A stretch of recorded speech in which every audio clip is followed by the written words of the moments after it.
work on final patch. What, the save load anywhere? If you have to down patch, we'll probably just leave that out then, I guess. It's probably for the best then. But I think Kiwami added it naturally, didn't it? Allow enable settings you can't know in game. That's what I'm thinking, honestly. That's honestly what I'm thinking. Like, I think that's probably a good stance to take.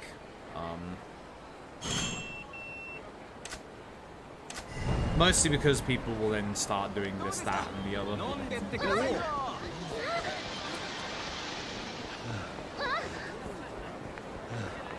I still find it weird every so often we have to field people who ask if they can use mods in runs, and it's like, no, of course you can't. Like, of course you can't. No. They're mods. You're modifying the game. Stop that.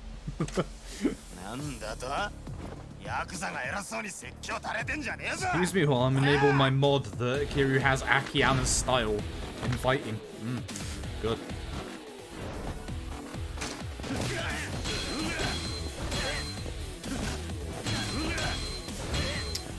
No multis. Alright, fair enough. But yeah, this tutorial starts exactly the same. Less enemies aggro, the better. He's aggro, so that's fine. Doesn't hit me. Ah, forgot the back attack did that last hit. Interesting. And here we go. Great. So you'll see that on Legend, we obviously do way less damage. Surprise! Enemies don't die in our full combo unless we bounce them off the wall, which would be nice. I just missed both of these guys. Great. So, obviously, there you go. Obviously, a bunch of fights are going to take a lot longer, especially in the early game. Most of Kiryu's strats are going to follow the any % with the new shotgun route. It should be fine.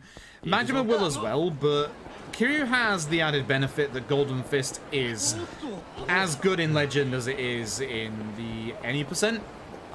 So, you'll see. You'll see, basically.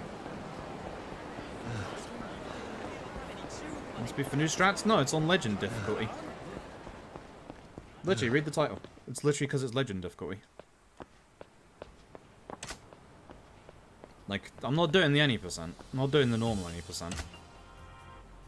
I've already said how boring I find that run. And you can argue that a lot of this will be the same, but it really won't, because I have a suspicion with Majima, for example, that Majima's not going to have as much damage. Shotguns are still going to be the way to go, but we're going to have to replenish shotguns at different points, for sure. Also, healing items aren't in set pieces, so that requires a change of strategies for some parts of the finale, or doing what we're going to do, which is buying healing items ahead of time. And Chapter 1 becomes fucking terrifying in this run, which is great. I love it. Okay, on Legend runs would be... Some people do Kiwami 1 Legend runs. I owe a Kiwami 1 Legend run. There's actual strats to that, and it's pretty different to the normal any %.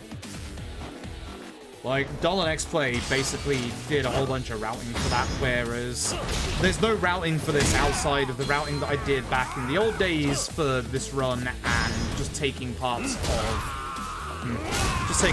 the current any %.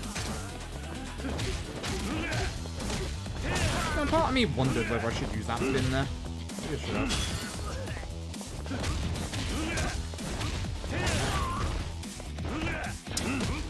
Hate how I'm missing the hits. That sucks. I should be kicking them before obviously without whiffing them there, but oh well, whatever. It's fine. It's fine. But yeah, some people do. Some people actually do Kiwami Legend, and I do owe a Kiwami Legend run. There's a proper fleshed out route for it. Zero's is less fleshed out. The last time anybody did a Yakuza 0 Legend run was myself. 1 year and 8 months ago, something like that. So pretty much like over a year and a half ago. The last time, to put it into perspective, the last time that anyone ever did a legend run for Yakuza 0 was pre-stealth skip, let alone the new route, pre-stealth skip. So, that is a long time ago. Like, stealth skip was found about a year and a half ago. So, yeah. And I honestly, like, was very, very proud of my, the current legend run, but considering, you know, stealth skip and shotgun route, like, there's so many more improvements to the route. Like, so many more improvements. Easy world record? Yeah, because there wasn't loadless at the time. It doesn't matter if this run is shit, which it is going to be, it's world record by default, because no one's done loadless with it.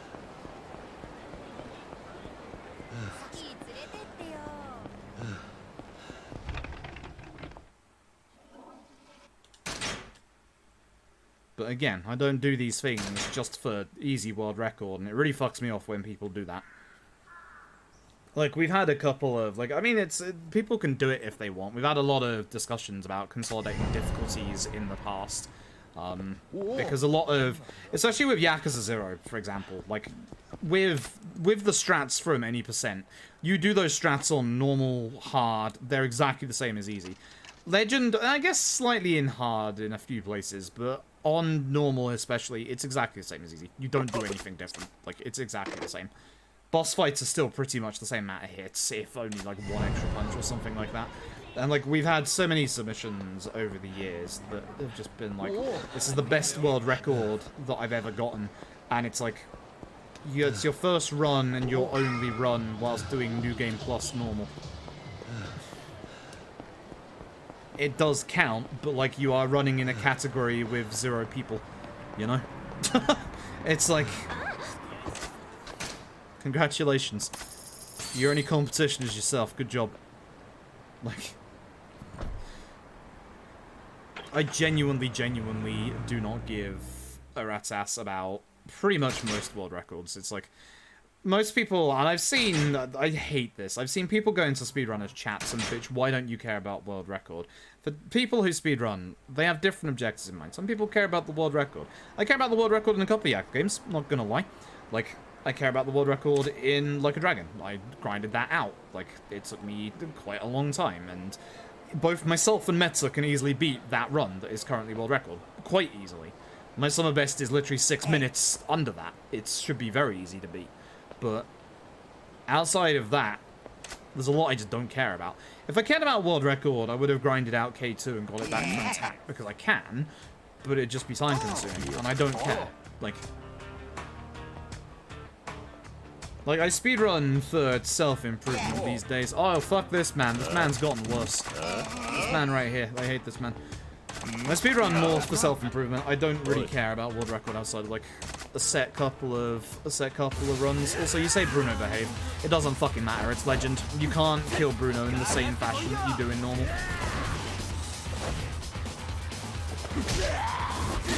No point asking the man to behave when he's harder to kill. Legend Bruno, like, isn't the worst, but he does guard a bit more frequently, which actually helps us a bit. I think I had a damn near perfect Legend Bruno in my PB, but again, it's not like that PB matters anymore. It does a little bit for a little bit of baseline, but a lot of fights are going to go a lot quicker just because shotguns. Like, simple as that. But I really hate people who go into chats and just feel like, you know, wins world record and shit like that. Piss off. Like, I just do not care. Right to the corner, Bruno. It is fucking hype armor. Good old Legend Bruno hype armor. And because I didn't get those early hits, I don't have the heat. Too close to the wall, so I can't do the heat move. Told you so. Legend Bruno is an ass. And you have to do this in Rush. You can't change the brawl. Otherwise, I would.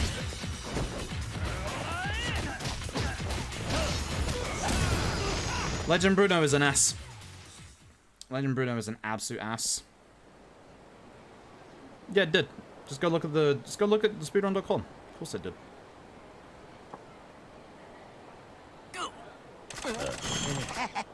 I mean, that's what I feel about speedrunning. There are some people who do just care about world record, and that's their prerogative, but it's different per person, and you shouldn't be forcing what you want on the speedrunner. If the speedrunner just wants to focus on self-improvement, then, you know, that's that. I know myself that I'm not going to be the best Yakuza speedrunner ever. Could I get 0 world record back? No, I couldn't. When Kuro and Yuki come over to any % legend, will I be able to get it back? No. Will I be able to get world record in Kiwami? No. Big no-no is too good at that game. Will I be able to get world record in K2? Yes, for a tiny bit. Tap will beat me. Tap is better than me. Will I be able to get world record in 3, 4, and 5? No. What do I do the bottom option? Will I be able to do the world record in 6? No, because I'm not PS Scala. I'm not going to be resetting for taxis the entire time. Can I get the world record in 7? Yes, I currently have it. Do I want to keep it in 7? Yes. That's pretty much it.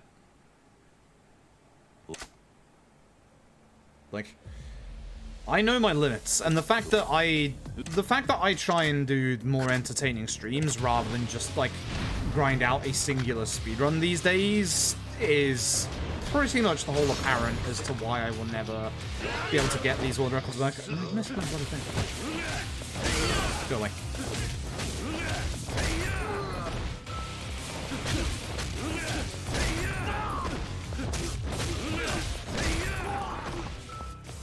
So we definitely do the heat attack in here just because it takes care of a singular enemy when... So here's the thing. The full light strong combo will not take care of every enemy. It'll leave them on 1 HP. If it hits. Oh, it hits, obviously. But bouncing them off the wall, as you can see there, did help. And then you do that. Oh, you have HP. Okay. Oh, you're the one that I missed. Okay, sure. That was okay. That was probably the best fight I've done so far. Which isn't saying much.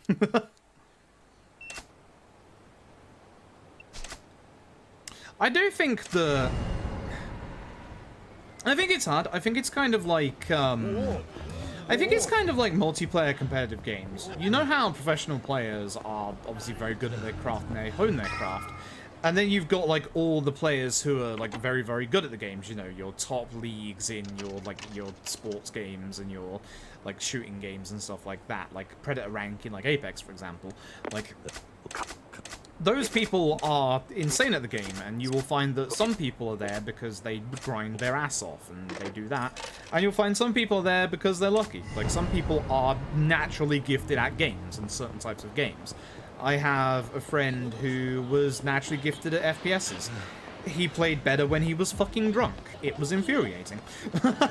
Like, I can't explain it. I don't think anyone could explain it.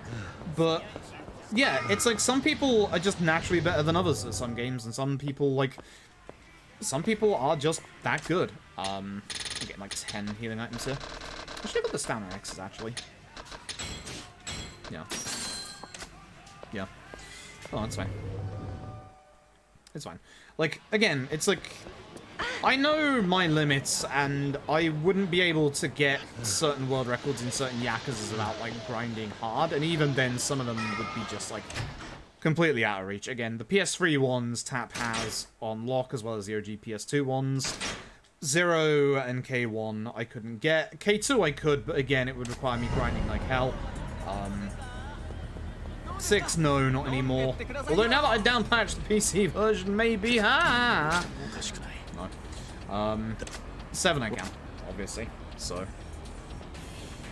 it's pretty much just knowing your own limits and knowing what you can do. But yeah, that's why I hate people just focusing on world record, like, and not the runners focusing on world record. I mean the people coming in and just going, hey, when are you gonna get world record? I don't care. That's very much my theme of the day-to-day is I don't care. Like, it's the same with the Dead Space remake. I don't care. There's no gameplay in that. On the same day, there's the Lost Judgment gameplay trailer that's, like, so much better than Dead Space's whatever trailer that doesn't even show any gameplay. I should probably be using the furniture, actually. And you need its space. As you can see, heat attacks also do way less damage, which is going to be problematic. Aggro enemies in this part is terrifying.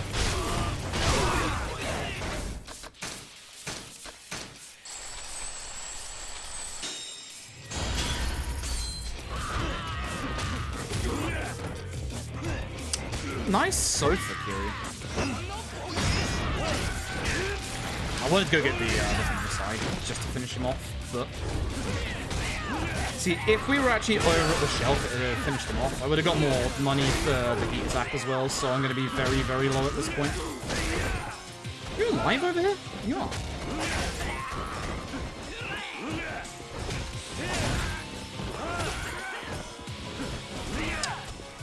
These chairs might be in the way, and that worries me. This one will be. See, now you can do your triple light combo, provided it hits every hit. If it doesn't, as you can see, this guy survives. Yaneda is basically the only fear in this entire set piece, and, well, Dan Kuze. Kuze's actually kind of dangerous, but reminder that because we're on Legend, no HP restorative items in any of the set pieces. Make good use of Brawler's counter in this. I was really hoping that I wouldn't guard that. Could have gone a bit quicker if it wasn't for that. That sucks. Yeah, as Bryce says, like... But I don't know, I've said multiple times, I don't care about trailers unless they show gameplay these days. I really don't. I really, really don't. Like... The Dead Space remake, or remaster, or reimagining, whatever the fuck they're calling it, could be good. But the fact that they're taking something so beloved and you're not seeing a single thing of it. Like, oh yeah, the game, the graphics are going to be great because, you know, it's focusing on just next gen. And I actually think that's... See that damage? I actually think it's very good that they are focusing on just next gen. I think that's the correct way to go about it because they are going to be able to make that look visually stunning. But, again, it's such a beloved game. And the gameplay of Dead Space, don't get me wrong, the gameplay of Dead Space 1 has not exactly aged as well as, say, Dead Space 2, which is still a fantastic game. So, any improvements, you could say, are going to be better, but there's no guarantee. Like, look at the other remakes that they've done. Like, they could easily, like, fuck it up. It's under EA's behest. I don't know. And that's why I'm going to hold my judgment until, you know, I actually see some gameplay. Like, that's just my general attitude in general towards game trailers these days. Is just, if you don't show me gameplay, I do not care. Like, again, it's one of the reasons why the Lost Judgment trailer was so good. And yes, I'm obviously a bit biased, but that Lost Judgment trailer showing off all the different facets of gameplay and minigames and stuff like that, and the combat, like, that is a fantastic trailer. An absolutely fantastic trailer. But that Dead Space teaser, they didn't even have a date. You might be waiting until 2023 for it. Like, shit, off this guy. You all start getting together. It's nice. Fine. Okay, you've got to stop, Mr. Block. Oh yeah, this actually is a dangerous fight. I could die at this HP value. Just realized. By the way, he gets hyper armor after a while, so you gotta be careful. This won't kill, by the way. In normal easy, this kills. But as you can see, it barely does anything. So this is my Yaneda strat, and I'm gonna heal so I don't die here, and I've got health for Kuze. Attack him once to get him to attack. And then just attack. See that hyper armor? See that body hyper armor? Yaneda sucks in this. Now, also watch. If I was to do that heat attack again, it wouldn't actually work as well. In Legend, you have heat retention damage, basically. So every time you do the same heat attack more than once in a fight, you actually lose more damage the more times you use that heat attack, and it drops off instantly. So this route is going to be very interesting because there's going to be flavors of obviously the new route with obviously knife heat attacks and stuff like that, which is going to help because compared to the old Legend route, that's an extra 2 heat attacks you can do. One standing up and one on the ground, obviously. And then even then, the actual dagger heat attacks may not do as much. So again, the Kuze strats are going to be completely different because Kuze is not going to go down to the second phase at the right time. And the heat attacks to get him into that phase aren't going to be as effective. We can start the same, where we can just punch him straight off the bat, but as you can see here, he doesn't care, and he has hyper armor. So, we're going to be using our counter a lot and getting knocked down a bit. Wow, you actually hyper armored through that. Interesting. The strong attack is the way that you're supposed to get him to stagger.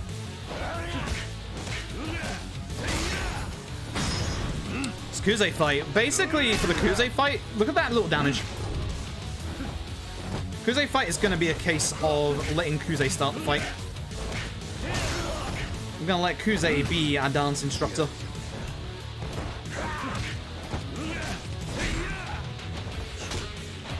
We can still get one wall heat attack off. I don't think this puts it in QT phase. It'll be close, so just be careful. It might be QT phase. That's very close. I'm just going to hold off a second. Fucker. It did the Yakuza thing if I needed to do one more hit, and it just basically stopped me because of that. That sucks. So that's a bit of lost damage already. That's really bad, because that's a lot of damage. So again, we're just going to let Kuze begin.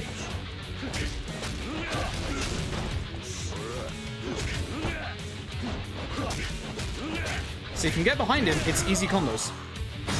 But look how little damage we do now with these heat attacks. It's not even worth using them anymore.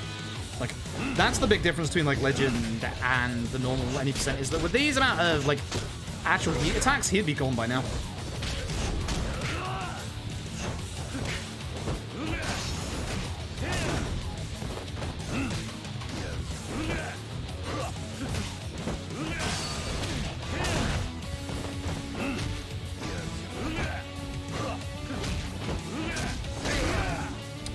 Certainly wasn't going to do his attack. Right, hello.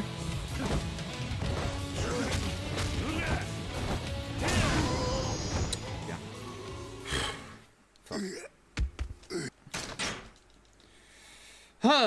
That fight sucks. That fight sucks on Legend. There's no... The only easy way to deal with it is to let Kuze attack first. And the nice thing is that Kuze... Nice, Steel Test was working as well. The nice thing about Kuze on... Legend is that he will always go for you. He will always try to attack. Every single boss is going to be hyper violent, which is, or hyper aggressive even, which is actually really, really good. Like, that allows us to be able to do those fights kind of a little better like that. You just want to make sure that with the likes of Kuze, for example, that you make sure, obviously, that, you know, you let him lead the fight. It's a little weird to think, you know, don't attack straight away, just let the boss start. But honestly, with Kuze there, trying to do what I was doing in the second half there, I kind of messed it up a couple of times, but that's essentially what you want to do. This guy walking on the right alone is the fight spawn, which is good. Also, we try and want to not get any fight spawns at all on Legend difficulty, because it is terrible. It is awful. And there's going to be... So we're going to be grabbing the shotgun Mercurio in this chapter like we do in the any percent, but we are obviously still going to be doing bosses without shotguns, because again, they're terrible in the any percent, they're terrible in Legend. We're going to be doing the old-fashioned Legend strats, but they're all a little bit scarier, because obviously bosses are going to take way more to die, and as you saw there, obviously the heat retention damage. With Oda, for example, on the normal any percent, you do 2 heat actions with the sofas. Here, only one of them is good, because the lack of damage. And you'll see as well that I'll be doing a couple of different strategies in a couple of different normal fights as well. Speaking of which, here's how we deal with Shakedown on Legend. Because here's the thing. That strat that we have for Shakedown Legend does not work for Shakedown Easy, doesn't work on Legend. If we grab Shakedown and he counters, he kills us in 1 hit. I wish I was joking, I'm not. Here's the strat. Punch the man.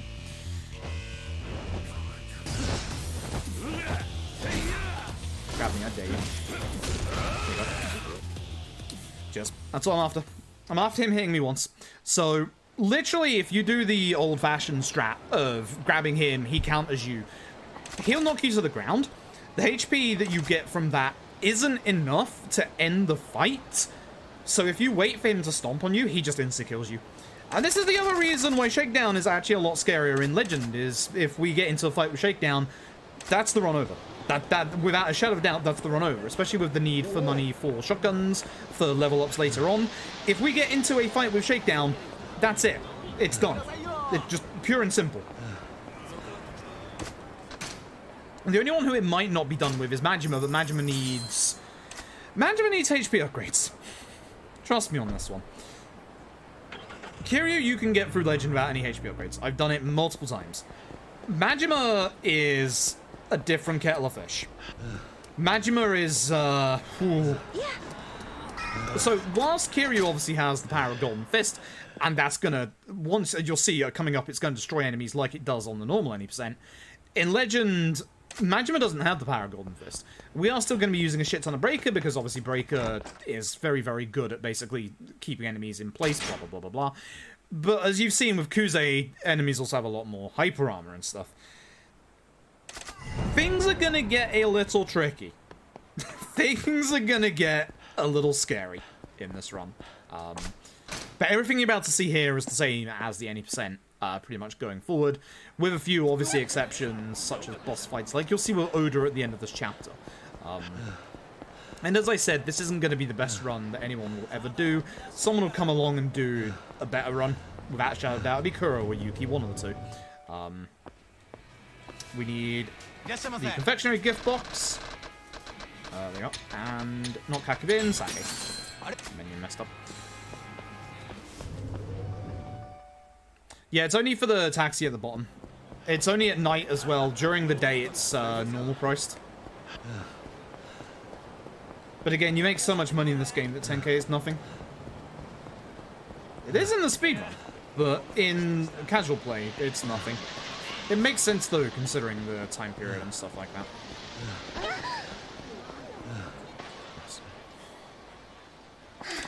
So, here's one of the really nice things about running on Legend. This tutorial.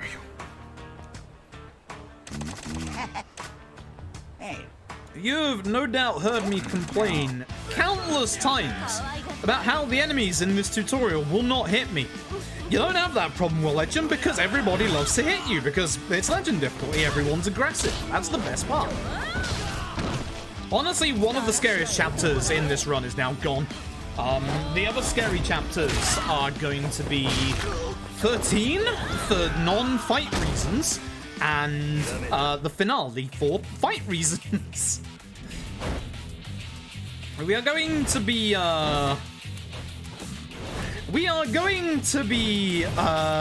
doing Shibusawa's Beast Phase with no HP upgrades, which is a little terrifying. I may get some HP upgrades just before that fight and the finale, we'll see, because there's a couple of elements. The gun corridors shouldn't be a problem now that we have gun strats, but if a stray bullet hits me, boy, that's game over. So, yeah. Is there? I hope you're doing well. Well, hey everybody else, if I haven't said hello to you, I'm just concentrating a little bit. So it's the same tutorial as ever, just use these boxes, it has to be a fresh weapon each time. He's pushing the sign over, which isn't what I want. It doesn't matter if you aggro enemies here, I don't want to hit that guy there, but it is what it is. So again, it's Legend difficulty. They are way more aggressive, which I appreciate, and you know what's coming next. We're going into Beast, we're getting Power Surge 1. We're also getting heat potential damage because it's on the way, we don't particularly care about it. And we're getting Golden Fist. This boosts the power of your attacks when you heat mode at the second and third bar, and you're about to see something that looks very, very familiar. Apart from that one guy walking away, which I guess is somewhat familiar. Come here. Yep, after you build up your heat to the third bar, everybody goes down in one hit. I've said this multiple times in Yakuza runs in the past, by utilizing the same strats as any %, and this was something that was brought over from the old route, because that's where it first came up. Your damage in Golden Fist is so ridiculously stupid that the damage is still there in Legend. It's going to take a little while longer. You'll see that in the boss fight at the end of the chapter, and in fact you'll see that in the next fight, because here's the thing. Whilst Golden Fist may still give us the normal damage that we want, like it does in any %, not here. You'll know this guy. You'll know we love to powerbomb this guy. It takes him out in one hit. If you use that heat attack on him in this fight, it only takes off half of his HP. So it's time for new strats. It's, of course, bike strats. Yeah. So basically, that's a much quicker way of doing that fight than the way that we would usually do that fight, because the way we usually do that fight only takes him to half HP and reduces your heat, meaning that you don't have the damage for any of the fights coming up after this. It may actually be worth grabbing that bike during the normal 90%, but that man has dodged me so many times or guarded against me. But in Legend, where he's so aggressive and trying to hit you, he doesn't bring up his guard. That's the other nice thing about Legend, is that enemies that we attack, for the most part, aren't going to guard, because they're going to be too busy trying to murder you. On the one hand, that's good, because, you know, free attacks. On the other hand, that's bad, because, oh god, your HP. So, you know where we're going if you've seen the new Yakuza 0 route. I'm going into the bottom of the empty lot here. We want to go to the right. There's a sub-story we want to start. That's a fight spawn. Please do not be glitched. Please be close enough to despawn. I think it has.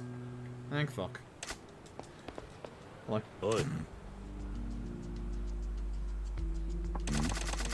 Yeah, I'll go over the differences in this run to the normal 80% run when we come across them.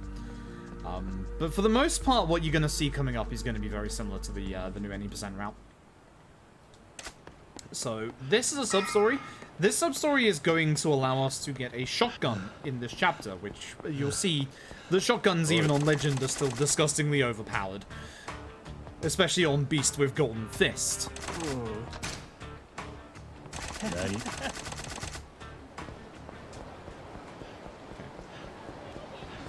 we carry on as per usual, the normal.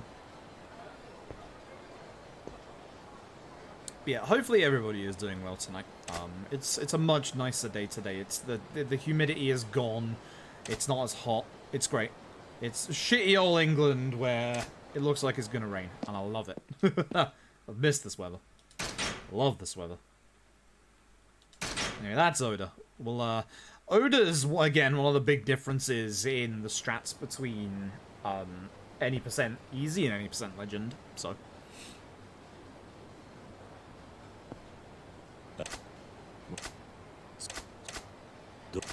Will I die to a boss fight? If I do, it's the end of the run, so hopefully not. There is a very real chance that it could happen on every single boss outside of Yakuza 2. There's a reason I'm saying Yakuza 2, trust me. I say it every time we do the any %, and that Yakuza 2 is the biggest pushover boss in the entire Yakuza series. Just wait. Good fight spawn. I like this fight spawn because this fight spawn allows me to run up here to the Vincent Crossroads and not have any problems. I de-aggroed it. I got too close to the walls, and I have to be careful about this one. It takes them a while to notice me, so I can build my stamina back up and then just go. Okay. So we just need to get our the rest of our alcohol. I didn't need to buy as many healing items as I did either, but just in case I did. Cool. Yeah, Lord Fluffy, hope you're doing well. I didn't realize you got Titanfall into ESA, by the way. Good luck with that run.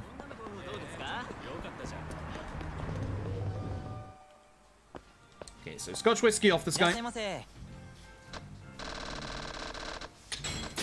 So the Scotch whiskey you can find in a different place. The Scotch whiskey you can find in the Million Yen Dream Machine.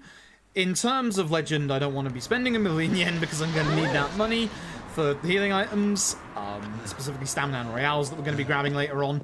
And the champagne that we're buying here, you can also get in the 1 million Dream Machine. The Scotch whiskey is a 0 in 16 chance, or 1 in 16 chance. The champagne is a 1 in 13. Had a run once back on PS4 when using the Dream Machines was actually slightly faster because of the load times going in and out of shops. Managed to get both of them in this chapter. As it turns out, ran into Shakedown just after I got the second one, so that was the end of the run. The one and only time I've ever had the God RNG of both Dream Machines. And it evaporated instantly. My movement here is fucking terrible.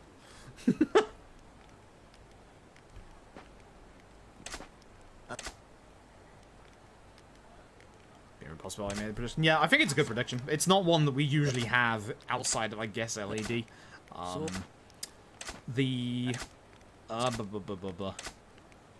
The majority of boss fights are scary in their own ways. I am very, very, very fucking fearful of what's going to happen later on with some of Majima's bosses.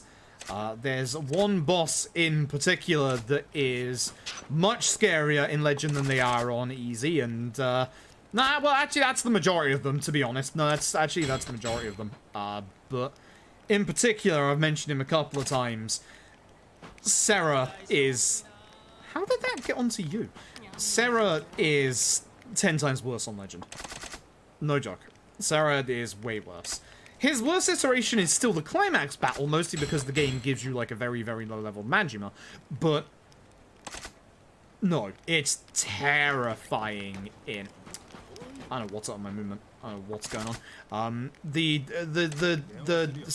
Sarah fight is terrifying.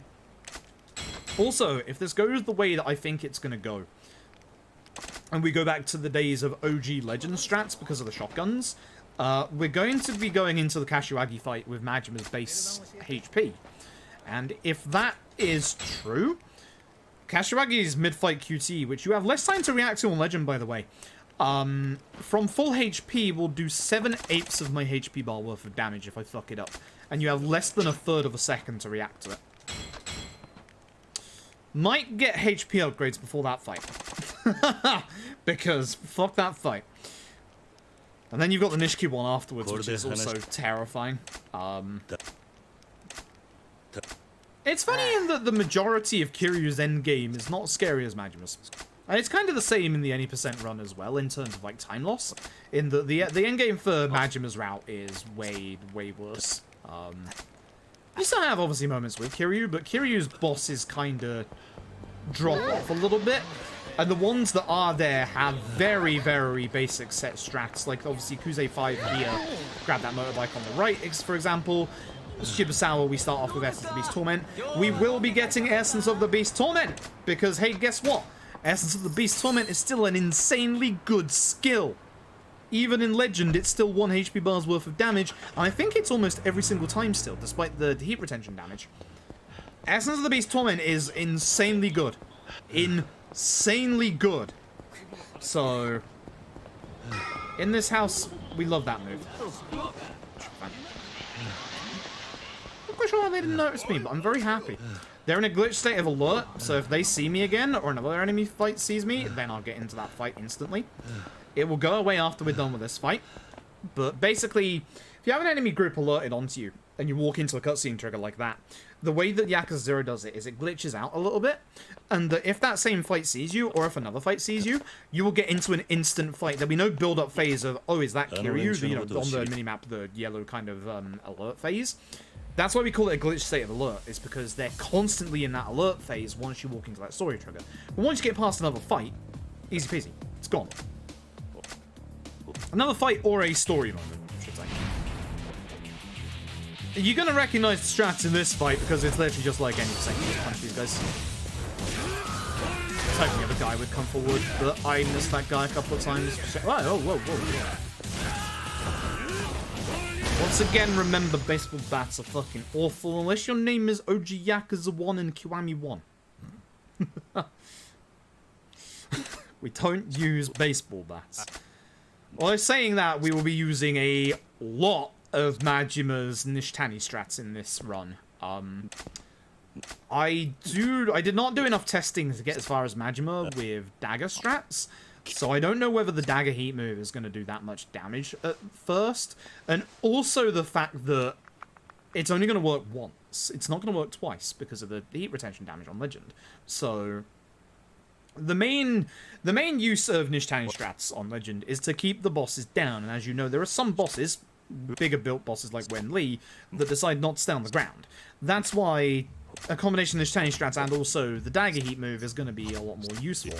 Having the dagger as well is also going to be a lot more helpful in certain horrific fight situations. Cough, the Colosseum. Fuck the Colosseum.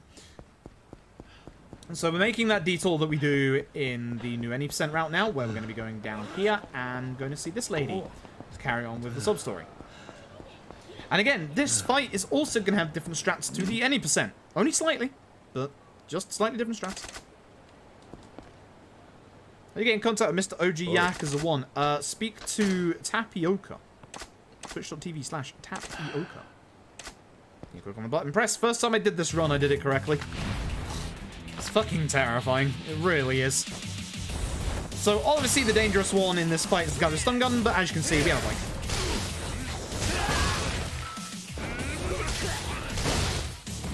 When it gets down to the wheel, just toss the wheel, take care of this guy. You have a guard come over and just take him out.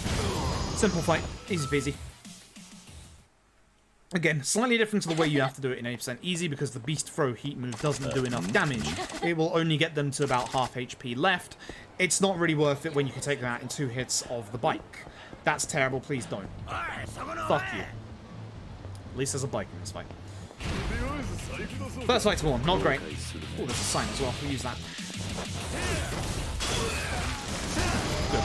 The important thing about these extra fights, it's nice getting 500,000 yen from it to help with the Yaneda loss of money from earlier, but the nice thing is that we want to try and not take any damage, which is a little hard. I will not be bypassing, at least I don't think, Cash Confetti with Majima in this run. I don't know. Movie date, right? And then Rain at Noon, right? Right? If I've done that wrong and I don't get the shotgun, then that's the end of the run. Should be fine. Hey, good. Okay, that's a good shot. That's what we want.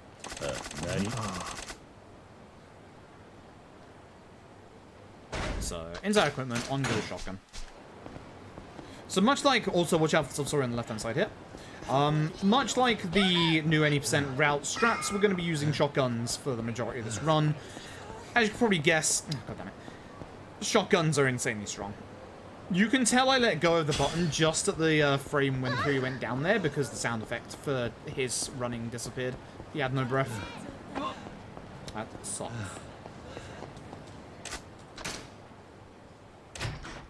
Cool.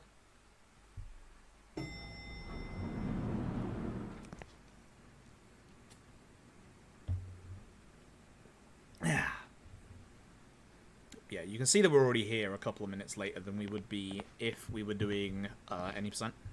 That's just the way it goes, unfortunately. It is just the way it goes. Oh yeah, I've got to say, as I was saying earlier, there's the good thing why I didn't actually stream yesterday, with how hot it was, well, what was I watching yesterday? Alright, I was watching the Hollow EN Ender Dragon fight. During that fight, ironically enough, my router turned itself off. We're not talking just got rid of the internet. My router turned itself off, which...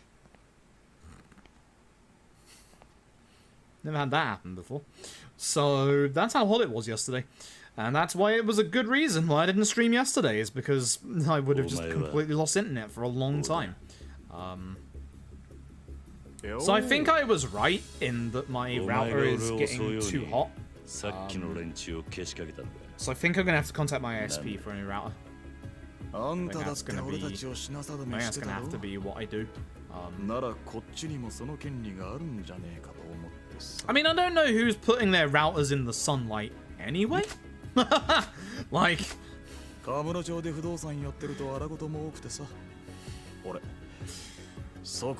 so Oda's gonna be pretty much the same fight. We want him to obviously go to his right, our left, so we can get the furniture. But other than that, we're only gonna do 1 heat attack. Maybe 2 if we get the other chapter. Which is probably gonna happen because Legend should go reasonably the same way that it usually does. Bah. He went wrong way. So I'm gonna intentionally try and position him a bit better. I'm just gonna do my heat move here. Look how little damage it does compared to the normal 90%. It's just not worth doing. And that's not even the heat retention damage, because like literally that's the first hit. Go away.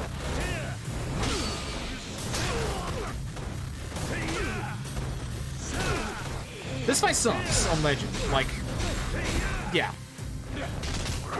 Look at that damage. This fight kills you. If you aren't careful, this fight murders you. need to use the table. Yeah, I'll use the table. Oh, no. Bastard. I didn't do the dodge. See, I actually like him doing the hyper armor because it allows me to get all the hits in rather than him dodge my hits or like guard against my hits. Yeah, the Oda fight is a little scarier in Legend for the obvious reasons. Now, again, I was saying earlier about how Legend makes certain fights a lot more hyper-aggressive and better, which, speak of the devil, Majima's tutorial that every any percent runner and their mother will thoroughly bitch about. So, we need this guy to be hyper-aggressive and hit us again. We're on Legend. This guy loves trying to hit you. It's great. Do the 2-hit attack. Do the 2-hit attack. He didn't. Oh. But it doesn't matter because it's Legend. He's just straight away just going to try and attack you. So, I literally one-hand this. I just triangle or just spam triangle and that's it. Like, this guy just attack. Look at this. See what I mean? Like, unlike the any percent where you can get a little bit of a delay between him using his attacks, here it's as soon as he's had that couple of seconds. Look at that. Look at that. Look at that. Beautiful, man. Thank you very much. We're out before the crescendo of the music has even hit, and he didn't even do the good attack. That's the difference. That right there is good proof as to why we keep bitching and moaning about that man not being aggressive against us. It is a massive difference. It is an insane difference. That's why we like Legend difficulty, because he doesn't fuck around. Like that a lot. Appreciate that.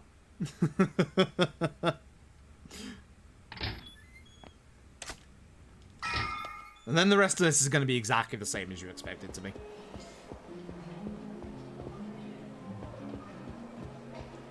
The fight at the end of this chapter is going to be a problem. And with Majima and the fact that he has less HP and less options to deal with enemies as Kiryu's Golden Fist, I will be picking up spare healing items with Majima in his next chapter. I will be going to Don Quixote and picking up a bunch of Tuscan Seas. It's very, very important. And that shouldn't break the bank either for the shotguns that we get in chapter... Who's your father? 4, 5, 8, 7, 10? I've got a note here that says when I get them. Honest. 4 and 7. That's the one. But in Legend, I'm expecting to have to repair my shotguns in the late game. Probably, I'm hoping that it will be chapter 15, which is... Or chapter 16 even, the one where we go to the emptied lot to meet Makoto on the roof. Because the Tiger and Dragon is accessible in Kamurocho to Majima. So we should be able to go in there and repair them at that point. And then we just have shotguns for the finale. And that doesn't mess around with any of our other upgrades or buys throughout the run for Majima.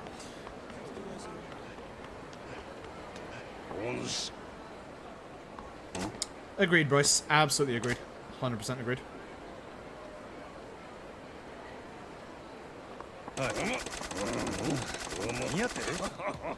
But I've been saying for a while, this is a run that I've been wanting to do because I have unfinished business with it. Despite the fact that, again, I really, really like how well the last iteration of this run went. But now that we have Stealth Skip alone, let alone the new route, there's just so many improvements to this run. Just be careful with Kamaki. Thankfully, he attacks you real fast in Legend.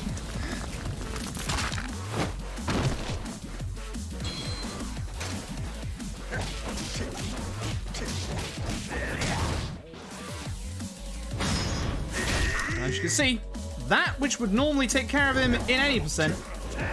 I forgot that he doesn't get straight up. Oops. That which would take care of him in a normal 80% Legend run. Oh, good. Let's have to do it again. Terrible. That would just take care of him in a normal 80% run. Does not take care of him in Legend. So, yeah. Kind of forgot that I'd have to do another heat attack there. That's my fault. So for those who don't know the intricacies of Yakuza 0's ins and outs, Shakedown is on the map. There is no... The second you leave the Grand Majima, there's no, like, introduction like there is with Kiryu. Shakedown's just already running around. As I said earlier, if we get into a fight with Shakedown, that's the end of the run. Pure and simple. There is... That's just it. In a nutshell, that is literally it. If we get into a fight with Shakedown with either character, that's it. Runs over. Which I don't know what that means for the bet if that happens, because I'm not doing the fight, because it's just over. Like... I could try and do the fight, I guess, but it would just be pretty... It would be over. There's no pretty much about it. It would be over. So... Yeah! Shakedown gets even more scarier in Legend, which is fantastic. Like... Very fantastic. And it's not like Majima everywhere in K1, where you fight him one time and he buggers off. No, he's around all the time, which is great. Well, I say all the time. That's actually a lie. In the late game, he actually disappears for... quite a good amount, actually.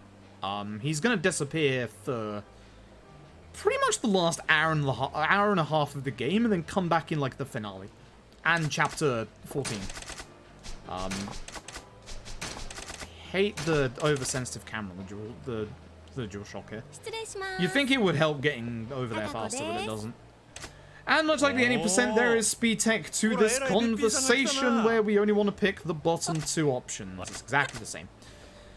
All the conversation stuff, as you could probably expect, happens exactly the same as it would if you were doing this run on easy. So.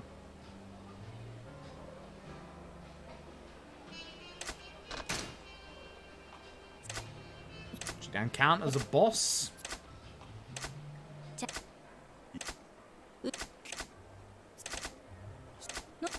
I guess, kinda?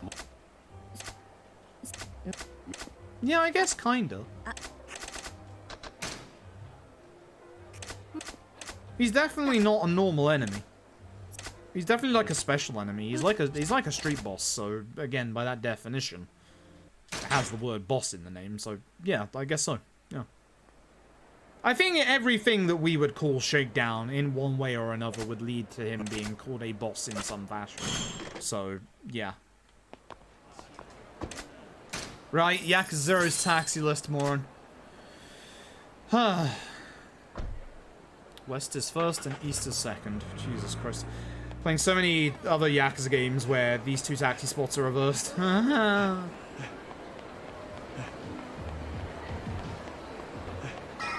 Coming back to the Tiger Dragon in a second. I keep losing my stamina because I'm terrible and keep forgetting that stamina in Yakuza 0 is really, really small to begin with. It's terrible.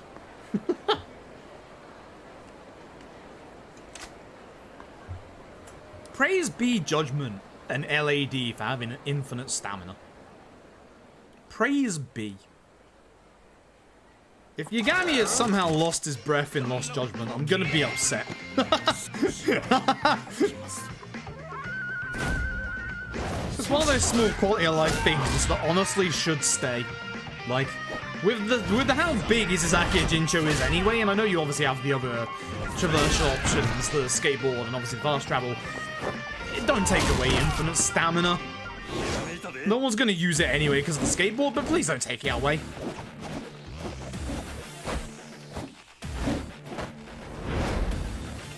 Yeah, the Dragon Engine stamina, like, even with K2, where you've got limited, got so much of an improvement with the base level stamina.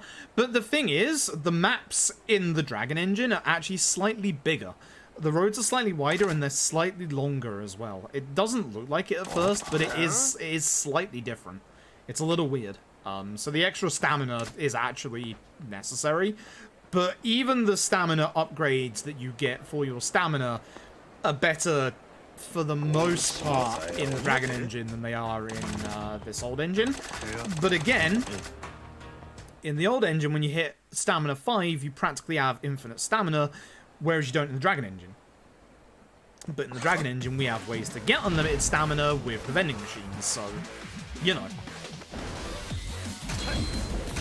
Feihu is hyper-aggressive. Act surprised, it's legend difficulty. This man loves his quick jabs. Look at this shit. Look at him go. You gotta be on the ball. You think this is gonna finish the fight? No, it's not. It's legend difficulty, moron. Hit him.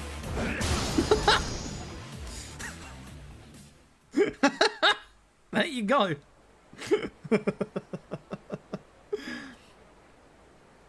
Yeah, Yakuza for casual play, yes, 100%. What system should you play it on? If you can, get all of them on PC. The Yakuza games are all available on PS4 and obviously PS5 backwards compatibility, Xbox One and obviously Series X backwards compatibility, and they're all available on PC. Play whichever one you're most comfortable with. Whichever one you're most comfortable with, there's no drastic improvements to some over the other. Other than the remasters of 3 and 4, which are, they have better improvements on PC than they do the other consoles, which is very weird. The model quality on them is insanely good. I don't understand why they upgraded it, but they did. But other than that, which is a very minor thing, play it on whatever you feel like is most comfortable. And as people are saying, they're all on Game Pass as well. Both Xbox Game Pass and Windows Game Pass. So if you have an Xbox or a PC and you have Game Pass, play the video games. We have to do that to start our first search so we can use the Tiger and Dragon in the next chapter. We'll be back here. Man, I've got to do old-ass strats for this next fight. God damn. Huh.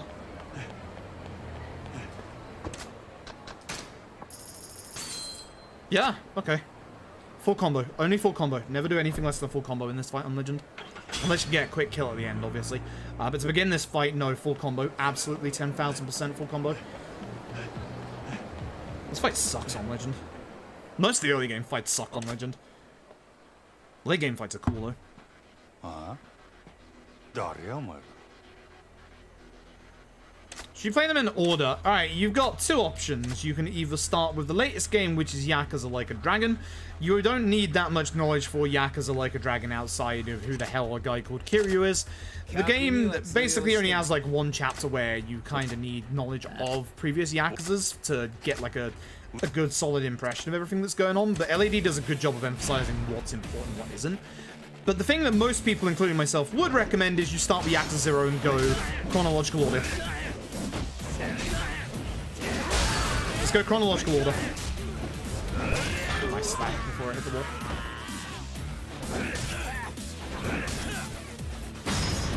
I've been holding L2. Idiot, I let it go. That was almost a really good fight. God damn it. Man, I fucked that up. Damn it. I almost had a really, really good fight there. I just fucked that up. Huh.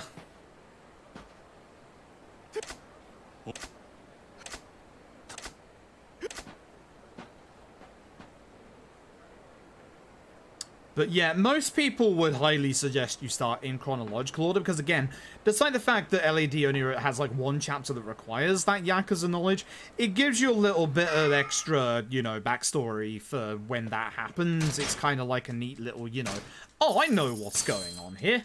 This is cool. But if you don't, the game does a good job of, you know, saying, hey, this is important, pay attention. So if you want to play like the latest game, and because it's obviously a turn-based RPG instead of an action game, you can do that. You can start with LED. But most people would recommend you start with 0 and go chronologically. So 0, K1, which is a remake of 1, K2, which is a remake of 2, 3 remaster, 4 remaster, 5 remaster, 6, Like a Dragon. And here's the great part. If you feel at any point like playing the absolutely superb, sublime, amazing Judgment, do so. Judgment is a side game. It is considered its own separate spin-off series.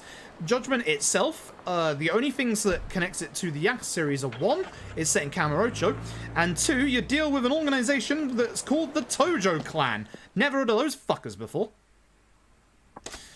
That's it. That's the only thing. There's only one sub-story that's a callback to Yakuza 6, and that's it.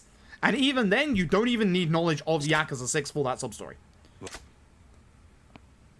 Anything in Judgment that is a Yakuza reference is either non-existent or requires literally nothing. So, that's a nice thing. You can shove Judgment in whenever. Now, as a warning, as a big warning, because a lot of people hate this game for some stupid reason. Going from K2, which is one of the newer, more accessible games, because obviously it's a remake of 2, to Yakuza 3's remaster, which is just free from the PS3 HDified, but in beautiful 60 FPS, is going to feel a little rough. Like, I warn anybody who starts off with the series and does chronological order, when you get to Yakuza 3, you aren't going to like it. Or you might. Some people do. We like those people. Those people have taste. Yakuza 3 is a good game, but you go from a more free-flowing engine in the Dragon engine into the first mainline 3D Yakuza game on PS3, second Yakuza game after Ryuga Gotoku Kenzan. But as you can probably imagine, for the first mainline Yakuza on PS3, it was rough. The only things that the remaster needed to do was to put it in 60 FPS and over 520p, which it did. 3 remaster, 4 remaster, and 5 remaster especially are all fantastic games. The best way to play the original games, for sure. But just remember, you are going to struggle when you get to 3. It feels different. You need to play a more... Fuck you. You know what?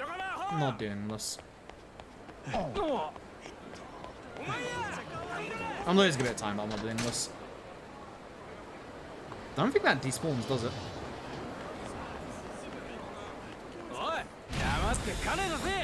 Click state of alert.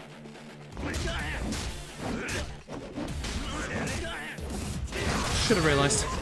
Should have realised. I did that myself.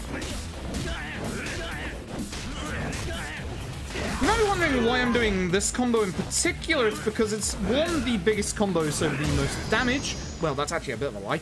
But 2, it has the least amount of hits that can bounce off of walls on your slugger combo. That's actually kind of important. But we've had 2 optional fights already. This is a terrible one. So I'll go fast too. Tiger Dragon's ready. This shouldn't have happened until I came out of my apartment, but of course, you know, I've had to run around a little bit. Wasted a bit of time because of fight spawns. Yeah, it's not going. It's not a good start. It's a shame. Yakuza 3 is good. It's why it's the same reason why I always warn people about K1. So if you're starting the series for the first time, the 2 games to watch out for are Yakuza 3, because again, first Yakuza game that's mainline on the PS3, so it's a bit rough. The other one is K1. The way that I would tell you to treat K1, we're buying healing items here. The way that I would tell you to treat K1 is to treat K1 like it's a... should be fine, 40k. We have like 483k spare, I think. Treat K1 like an expansion to 0. So just remember that it's going to be very much, for better and worse in a lot of places, based on the original Yakuza 1 on PS2. It's why some people like the original Yakuza 1 way more, is because, you know, K1 is... it's not a cheap cash and grab, just remake. It makes it more accessible for people. But it does just kind of slap Zero's styles in the game. And it doesn't really do much with the fight balancing. Are you fucking... what the fuck are you... no! I don't go in and out of Ebisu because the man decided to spawn in the point where we're not allowed for him to spawn. That spawn point right there is the worst spawn point for Shakedown in this entire run. There's nothing you can... well, actually, it's not. But it's one of those where you can't do anything about it. You have 2 options there if he turns up. 1, jump in Ebisu like I did. 2, trigger the sub-story on the left. Here's the problem. If you trigger the sub-story on the same frame that Shakedown gets into a fight with you, Shakedown will glitch and get into the fight with you, and you will then get Shakedown. So, don't risk it. Always use Ebisu. Always use Ebisu. And you need your money here to be able to carry on the story. You need at least 50,000 yen.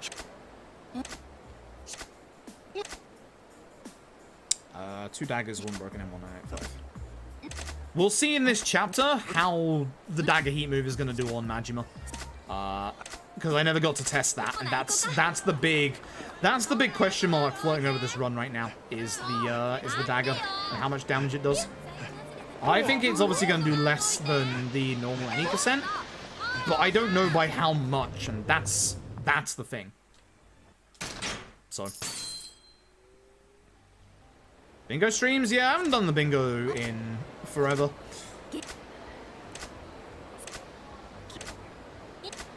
It got very samey after a while, which was a shame. K2 is very good. Yeah, Free Remaster. Okay, so when Free came out in the West originally, there was like 40 plus sub-stories removed from it, and a bunch of mini-games removed from it as well, such as Mahjong and Shogi. So on the one hand, you've got all of the sub-stories back, which is really cool. You've also got a better translation, better localization, much better, much better. It's absolutely fantastic. But you also have a harder trophy list, because now you have Mahjong and Shogi in there. So there you go.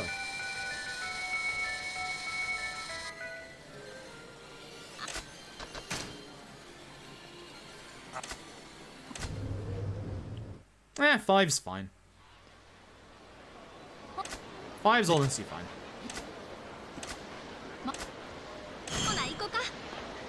But the trouble about K1, and I see a lot of people saying that people should start with K1 because it's a remake of the first. A couple of the reasons why I wouldn't want people to start with that is the fact that the Kiwami system is not great. So, for those who, I mean, most people obviously in here have probably seen K1. Most bosses have this Kiwami move where they go into, like, when you get to a certain HP threshold, they go into this stance where you have to use a certain move to basically drain their HP. There's a boss early on in Chapter 3 that, legit logic-wise, yeah, it makes sense they have mass HP regen, but for some reason they have mass HP regen and they're a mandatory fight. And they have their moveset is literally copy-pasted from shakedowns. So whilst it's easy to deal with, if you weren't good at dealing with shakedown without weapons and stuff, you then have that and a giant HP regenerating bar that can do it multiple times in one fight to contend with.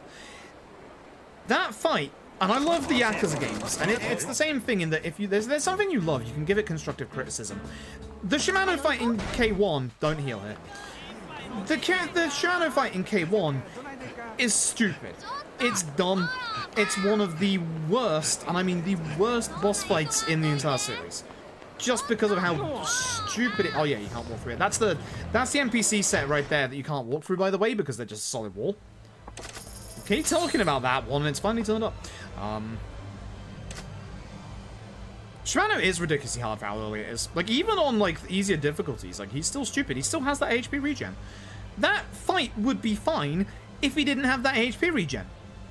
Like, I get what they were going for. If he didn't have that HP regen, easy peasy. Because here's the thing, the HP regen, you can only interrupt it in two ways. One, the Kiwami move that we just said, and two, a weapon. So, weapons. If you don't buy a weapon from the weapon salesman in the actual set piece, you will not have a weapon for that fight. Two, there are weapons around the side of the arena, which are the lanterns. So if you don't specifically take Shimano over there, you're not going to be able to get those lanterns over to him in time before his massive HP comes back. Free. Love this. The Kiwami moves. You get tutorialized about them in the first chapter of the video game as if they're a part of your normal repertoire. But here's the thing, they're not. Oops. So here's the problem. Most people go through the game, myself included, getting to that point thinking, oh, you know, when Kiryu loses all of his abilities, you think that you have the Kiwami moves as part of your repertoire. You do not. You have to relearn them. The game needs to at least have a tutorial window that says, like, even your Kiwami moves are gone or something like that. Because the way that it teaches you about the Kiwami moves makes it look like it's part of Kiryu's normal repertoire. And it should be. Or at the very least, it should be, like, signposted to you better that it's not. I've seen so many people, myself included on Kiwami, get to that Shimano fight and go, why can't I do the thing in the prison tutorial? Because it's a mechanic that's only in Kiwami. And the game, while it says, you know, you have to relearn your moves, doesn't specify that you have to relearn them, because why would it? Like, it's really stupid. He is the first boss with the HP regen, yes. The guy in the prison doesn't have HP regen, Majima does. Yuya does not. Nor does the guy inside of Stardust. Nor does the guy waiting for you at the gate. There's a lot of Kiwami moves that we actually skip in the speedrun. Anyway, I gotta go buy shotguns. Excuse me. Very important. I could go shoot everything. So, like, if the game did a better job with the Kiwami moves, I think it would be much, much better.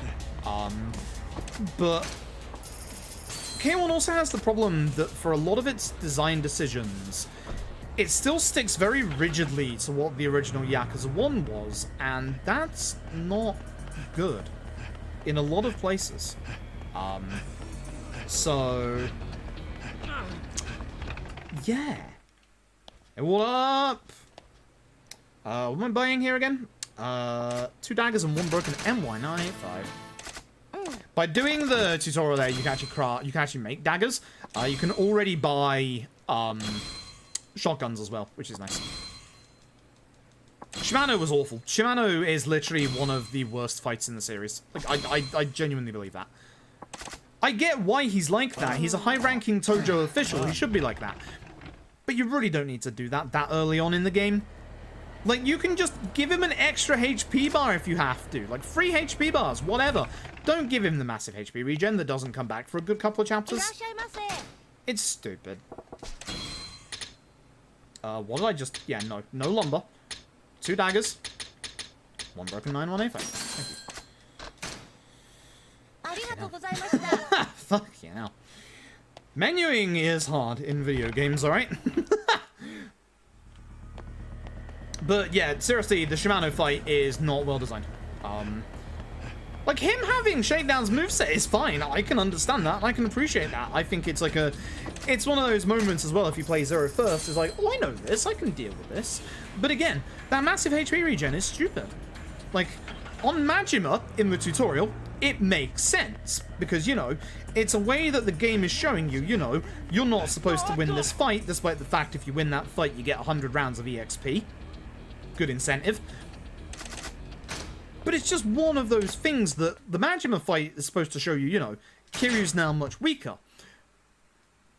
But the Shimano fight is just a massive wall, and it's stupid for no reason so early on. Like, after that, you don't have a HP regen boss until, I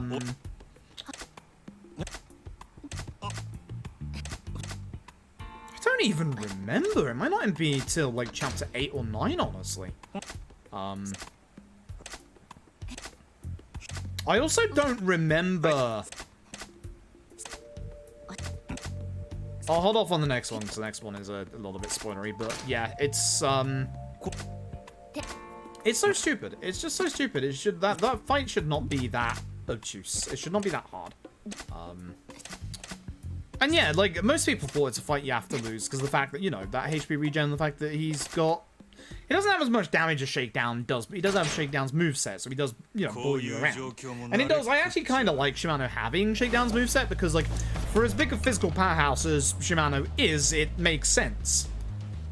But, my god. My god, that fight is just bad. Much in the same way that Zero is still probably my favorite Yakuza game casually, I could offer, like, constructive criticism towards Zero as well. In chapter 2, before we did this, when you have to go and get the alcohol, you have to speak to the 5 homeless guys about it. And that's the part where most people drop the game, because, like, you only get told, you know, oh, you can get like beer from most convenience stores, or I can get this from a convenience store. The actual answer is that you have to go to every single shop on the map to get one of each drink, or get lucky with the dream machine. But the thing is, the game doesn't tell you that. The game doesn't tell you that via the NPCs, and the game doesn't tell you that via the markers either. You could easily have the game give you the marker to the actual convenience store, but it just keeps it in the part where the homeless guys are. This is something that puts off a lot of people, is that they just they lose interest because of, like, this whole having to go around. They already sat through a whole bunch of, like, massive amounts of dialogue with Kiryu, and they just can't be asked at that point. But as we all know, once you get past that point, this game gets suddenly amazing. Alright, let's see how this works, because this is going to be interesting. He didn't go down.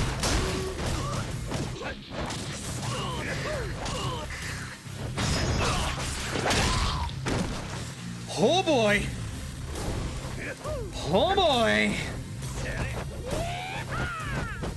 This is gonna be one hell of a hard run with Majima. Oh boy!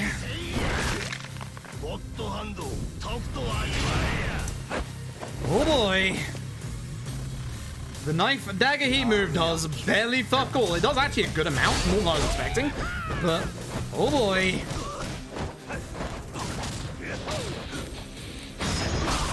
Look at that heat retention. Oh boy! Just like knock the furniture into break his guard.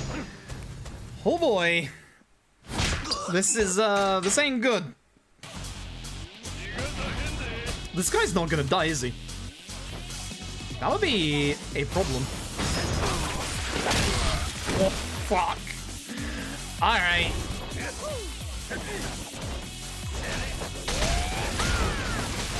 Take care of the guy with the gun for the obvious reasons. He's not dead yet, somehow. Missed a kick there, which is upsetting, because this could have gone a lot faster, man. Oh, I forgot to get my attack upgrade for those two. Whoops. Never mind. Keep doing that every time. I know I'm supposed to shotgun them. Oh well. At the very least, it now should get a little easier. This is going to be interesting, because I have a suspicion this is going to not be as easy as it should be.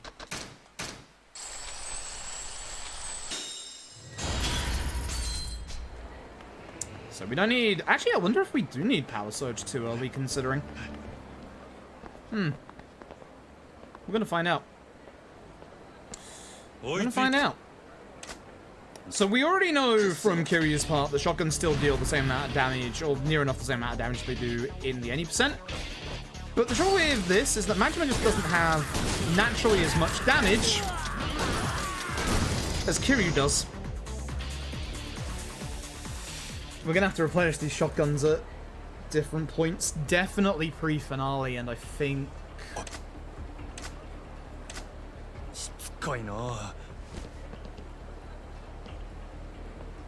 I wonder if we could get away with doing it just before the Camellia Grove.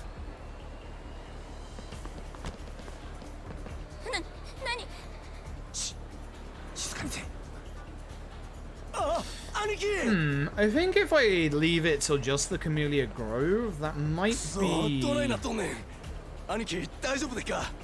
It might be better. We might be able to squeeze it out till the finale. And the nice thing is, if things go wrong, we still have Chapter 16 to rectify it. I'm just wondering if I get Power Surge too early. That might lose me a shotgun, but I need the damage. So, yeah, I think I am actually. I think I'm just going to do that now before we get into the next fight. So, we're going to be going through the stealth section here. You're going to be seeing a little bit of differences in this part. Just play Spot the Difference, those who have never seen this run before. You might remember me doing this bit about an hour and a half ago.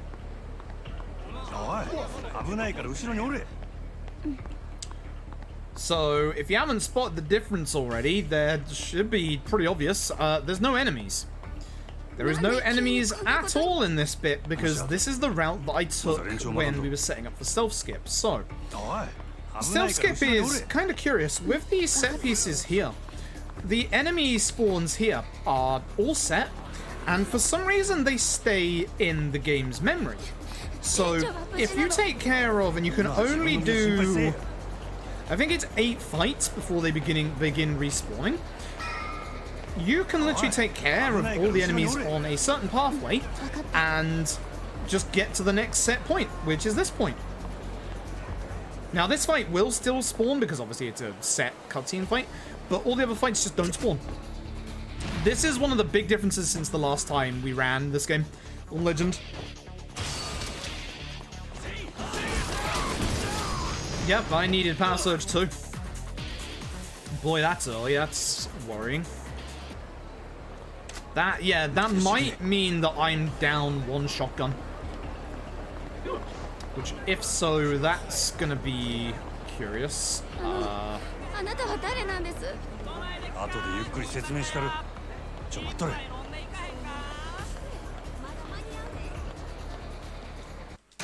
This guy is not gonna go down in the same way.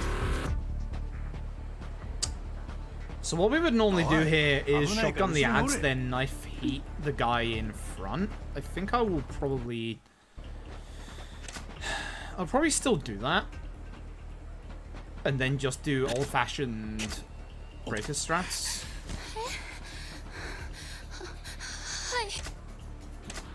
I think that's all I can do. I'm fairly certain that's all I can do. Actually. Does it work on Legend? Can I do that? Might be another idea. Hold on that for a second. I was hoping he wouldn't go down to the ground. I was going to grab him beforehand. Because he is hopefully going into the water. Yeah, that'll take care of him. Yeah, that'll deal with him. Good. Good. Easy. Okay. So I think I've worked this out correctly. This should be fine. If I was to do it here, it should be fine. Wonder how many I can get. I don't think I need like that many. I wonder if 10 would be enough. It's not like I'm using it for anything else. Alright, so in this bit, as you know, we go and get the stamina upgrade for Kiryu because it's right by the story point. But what I'm going to do is, because we're on Legend, I'm going to go and take a slight detour. I am going to go, no fight spawn here means there's going to be one inside of here, so I'm going to have to hold my stamina here.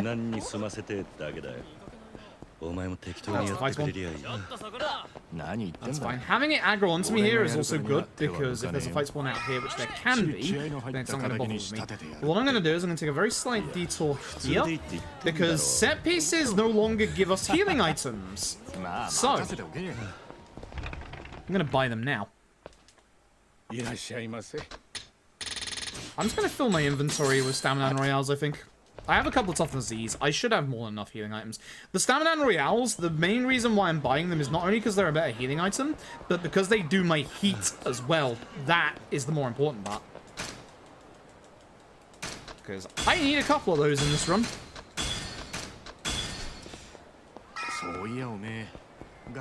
Mishki, stop insulting me, my dude. So that should be fine. That should be the healing items that we need for the run. That should be enough, without breaking my bank too much as well.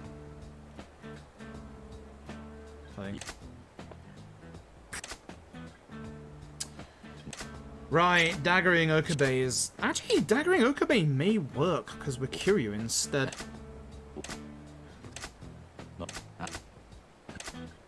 If my theory is correct, the dagger heat move should still reasonably work with Kiryu. Not fully, but reasonably. We know shotguns still work.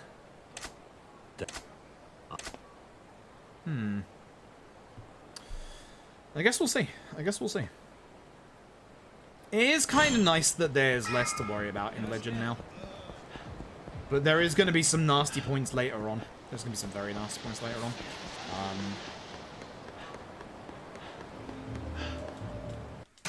Just wait until we get to Yakuza 2, though. You're gonna have a real good time with that fight. Trust me.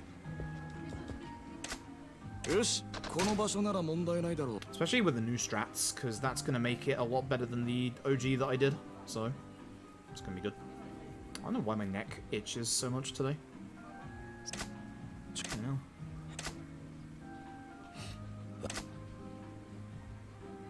So, the fastest options here are, ironically enough, the correct options. The ones that get you a trophy/achievement. This stops Oda doing a bunch of animations that are unskippable. Which, speaking of, if I fail this next QTE coming up here, I will lose about a minute and a half to unskippable Oda animation. So, don't mess up this QTE. Simple as that. Let's find out.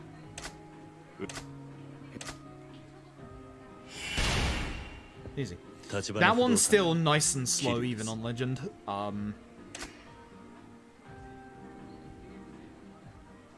But every other QT is much faster. So. Just be careful.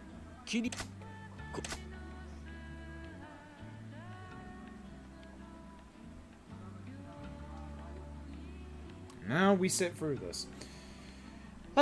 Nice bit of downtime at least. Again, the nice thing is all our speed tech from the any% easy works in Legend as well, so you know what's going to be coming up in this chapter if you've ever seen the Yakuza run before. If you haven't, we got some speed tech coming up. It is impressive. It's not visually impressive, but on the inside it is. It's our speed tech and we're proud of it, damn it. Found this speed tech like 4.5 years ago at this point. Or like 4 years ago at this point, I should say. When did I start running Zero? Let me see. When did I start running Zero?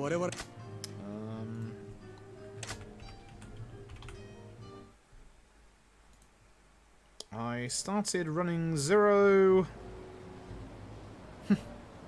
That's not it. That's my current run. I started running Zero back in November of 2017.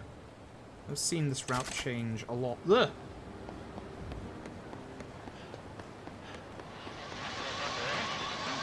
I put so much work into like the early parts of the routing for this, and then shotguns came along and blasted them all away, which is great. And then Yakuza 3 run on Legend. Nope. And you can see which runs I've done via my speedrun profile. There's a link to it below the stream. Okay, the easy way that I remember cutscenes in this chapter from this point on is anything that's inside of a building is skippable. It's nice and easy to remember that way. Look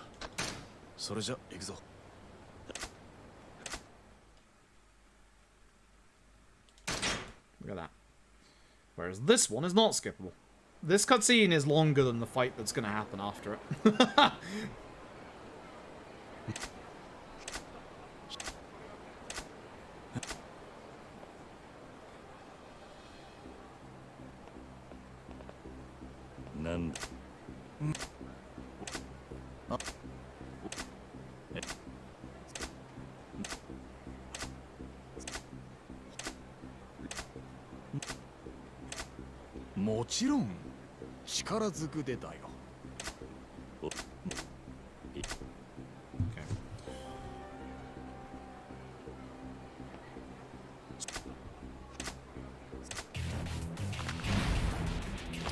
So this is the fight. Wait, do I have shotgun on? No, I don't, do I? I do. Huh. That's the fight. No. Shotgun struts.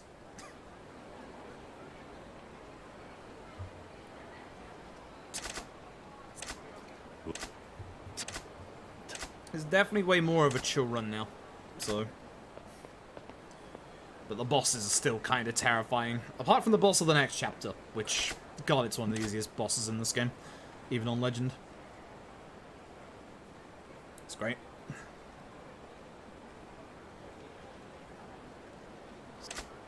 Oh, hi.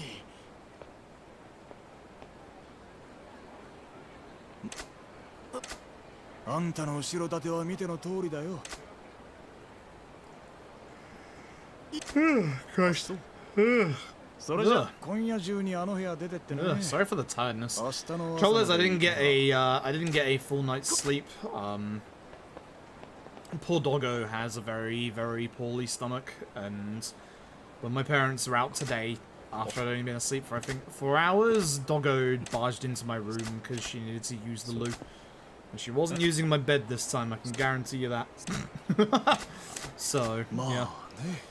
I went and let her out, and I was kind of awake from that point on, so... Yeah, I'm a little tired today, unfortunately.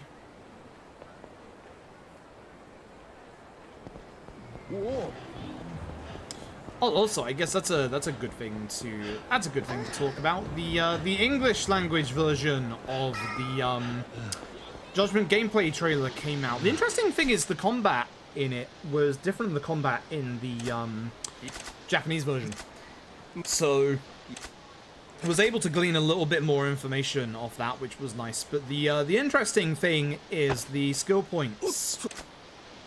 The skill points that you get from fights are based on basically the moves that you do in your fights. So it's kind of like the older Yakuza games in that there's like this hidden little system where if you end fights with like a strong attack or a heat attack, you'll actually get like more experience or more money in the terms of this game. So it's kind of nice in that regards. Again, fuck knows what that means for the speedrun. The speedrun might literally be we have to play really, really well at times, which I kind of like. I kind of like a lot. There's going to be some interesting routing with regards to that. We'll see. We'll go back to talking about that in a second. I just need to explain what's about to happen here. Yamanoi needs to clear up the office. So this is a 5-minute real life, 5-minute live move there. 5 minutes in real life waiting part. So this is the first of what we call the time waiting segments. Now, the interesting thing is we're going to go and do something fun in this time. We're going to head over to good old Club Sega. Going to jump on Outrun.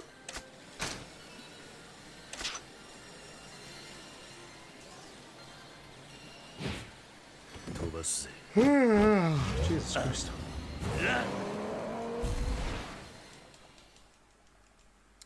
And we're going to quit Outrun, because we are in the middle of a speedrun and we don't really have the time to be doing Outrun right now. And we get a page as soon as we leave saying that the office is cleaned and we have just skipped 5 minutes real world wait.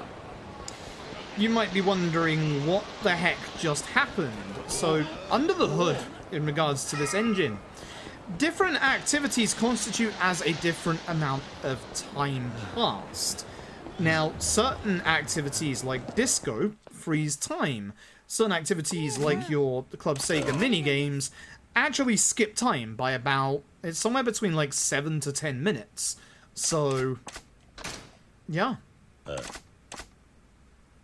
That's why we go there and do that. It is that simple. Like, we literally save a good couple of minutes because of that. It's phenomenal. And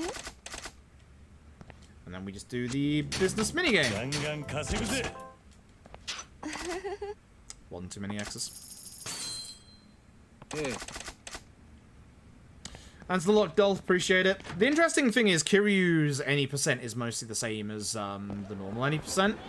Majima is going to require a bit more lateral thinking. Majima's part's going to be way fucking harder. Kiryu's is going to be easy. I mean, very easy, but Majima's part's going to be very hard in this, which is what I was expecting in the first place. The dagger heat move does more damage than I expected, but that doesn't mean much when it still does 0 damage. So, yeah, not good. It's a sign that K1 Legend is soon. Hopefully, we'll see. It won't be this week.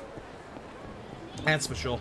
I said I was gonna do one of the charity milestone runs for the end of this week, but considering I'm doing this and I've done a bit of work towards this, I'm probably gonna push that back a couple of days. Not too long, just next week. Probably the middle of the week, probably like Wednesday, Thursday, or a day like that. Before Neo the World Ends With You drops, basically. Actually, isn't that on Tuesday? Right, before Tuesday. That's a note she can upload. I'd appreciate that. I'd appreciate that a lot. It would save me having to do a lot of work, which is good.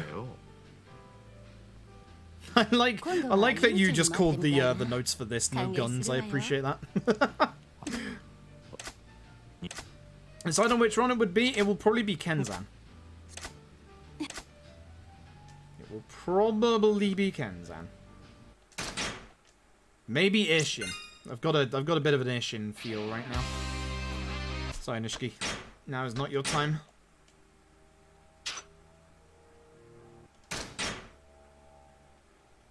Alright. So this fight's gonna be interesting. I'm gonna start it and try and do it the same way we would the any percent. How many shots does this shotgun have left? It should have 3 shots if I've counted rightly. God, I hope it does. Otherwise we're in trouble. So, I have a suspicion Okabe does not die to the dagger heat move in 1 hit on Facer, and it's going to be a bit more than that. I think he's going to lose, like, probably like 2/3 of his HP, but I don't think it's going to fully finish him. So, I'm still going to try and do it the same way as the any percent run. Because whilst this is a proper run, it is also, like, kind of half experimenting what works, what doesn't work. Shotguns work for Kiryu for the most part. Majima, I have an idea for Majima, actually.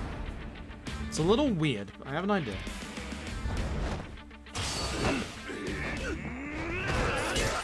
Thank you. Appreciate it. I have 6 of this.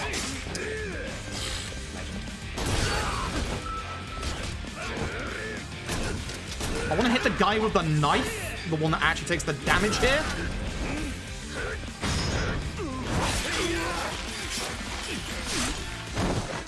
That's way less than I expected. Never mind. Knife heat actions, no good. Literally better to just stomp on men. That's a bat. Oh, fuck. What did I tell you about those baseball bats earlier? I guess that's not that bad, actually. Yeah, it's going to be better to not use dagger heat actions on Legend. Apart from getting that 1 extra heat action off to do a little bit more damage in certain fights. I just accidentally split. There you go. I forgot I got auto split on this. This sucks. This sucks. I have useless daggers. Hell yeah. I don't think the daggers are going to be useless. They do give me access to 1 more heat move, which is going to help in a lot of fights. There's going to be a couple of fights, especially later on, that are not going to go the way that they're supposed to go. The ones that are a genuine worry in regards to that are Kuze 5 and Shibusawa.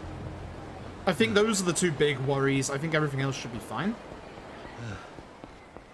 Yeah? Hello. I think everything else should be fine. I think it's just those 2 fights that are the ones where the different strats are actually going to hurt quite badly. Especially Kuze 5. Kuze 4 will be the same because Essence of the Beast Torment is still stupidly good. But it's just you have to do more work in Kuze 5 and Shibusawa. And then Majima's bosses are just going to be fucking train wrecks. Nishtani strat all day, every day, baby. I don't think there's much else we can do. Again, apart from the 2 extra heat actions we gained with the knife, I guess. The ground one and the stab one. But it's just not that much damage. It's not really worth it. It's better just to use Nishtani strat and keep them on the ground, honestly. Yeah. That delay in putting the knife away may be killer on Legend, honestly. Then again, you have the delay from changing from Slugger to Brawler, so maybe I'm just talking out my ass. I say Brawler Breaker. What? I think I am talking out my ass. I think it'd be fine just to use the knife heat action as like an actual heat action. Yeah, it's fine. It's fine.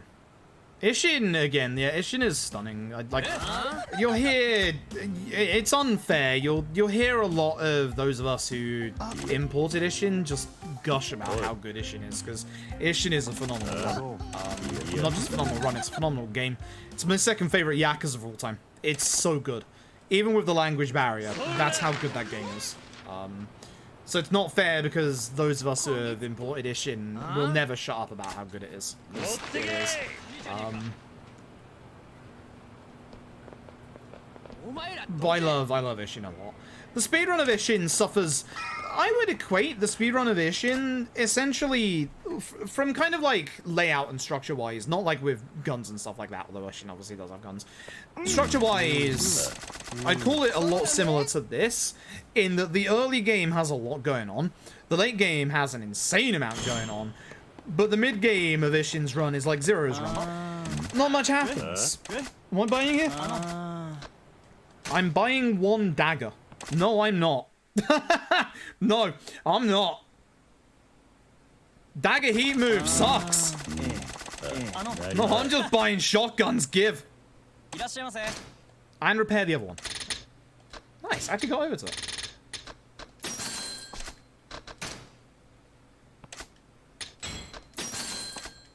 No dagger. No dagger. No more dagger. Dagger sucks on Legend. He actually get enough points on his upgrades, shrine upgrades. Yes. That should be fine, because here's the thing. Because every enemy takes longer to die on Legend, we're going to be doing more heat moves than we do in the normal 80%. So, heat moves for... The only thing that is a worry is heat moves for money, because that means we just have to try and end fights with heat moves at certain points.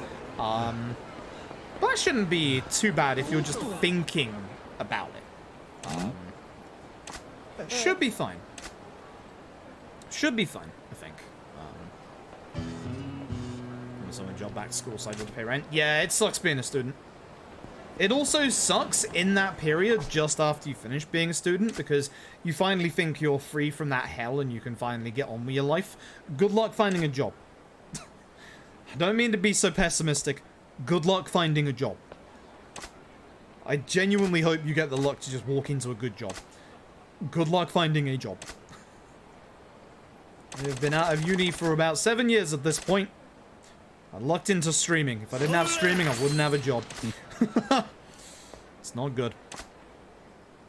Hey, Old, hope you're doing well. Thanks a lot, Calla. I appreciate it. Fucking gonna need it. This run is rougher than I was expecting it to be. I was expecting it to be rough. Like, I still remember, like, the OG. It's better than it's not as rough as the OG Legend route. But there's going to be more instances of doing old OG Legend strats than I was expecting.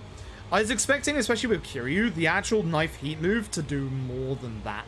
So it means I'm going to have to go back to old strats for... very old strats for the likes of Kuze 3, etc. Which is a shame, but it is what it is. The normal mobs go down to shotguns, though. That's nice and easy. But bosses are gonna require way more finesse than I was expecting them to require tonight. Which isn't a bad thing, because that means, you know, I've got to be on my toes and actually remember how to play the video game. But it is going to be a little rough. Yeah, the dagger heat move sucks. No dagger, only shotgun. Only shotgun. So, should be fine.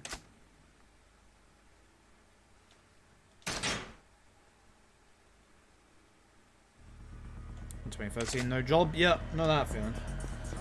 95 applications, 3 interviews, offers. Mine in total before I obviously became full-time streamer was about... I think it was like 307 or 306 job applications and 3 interviews. So, yeah. I feel ya. I feel ya.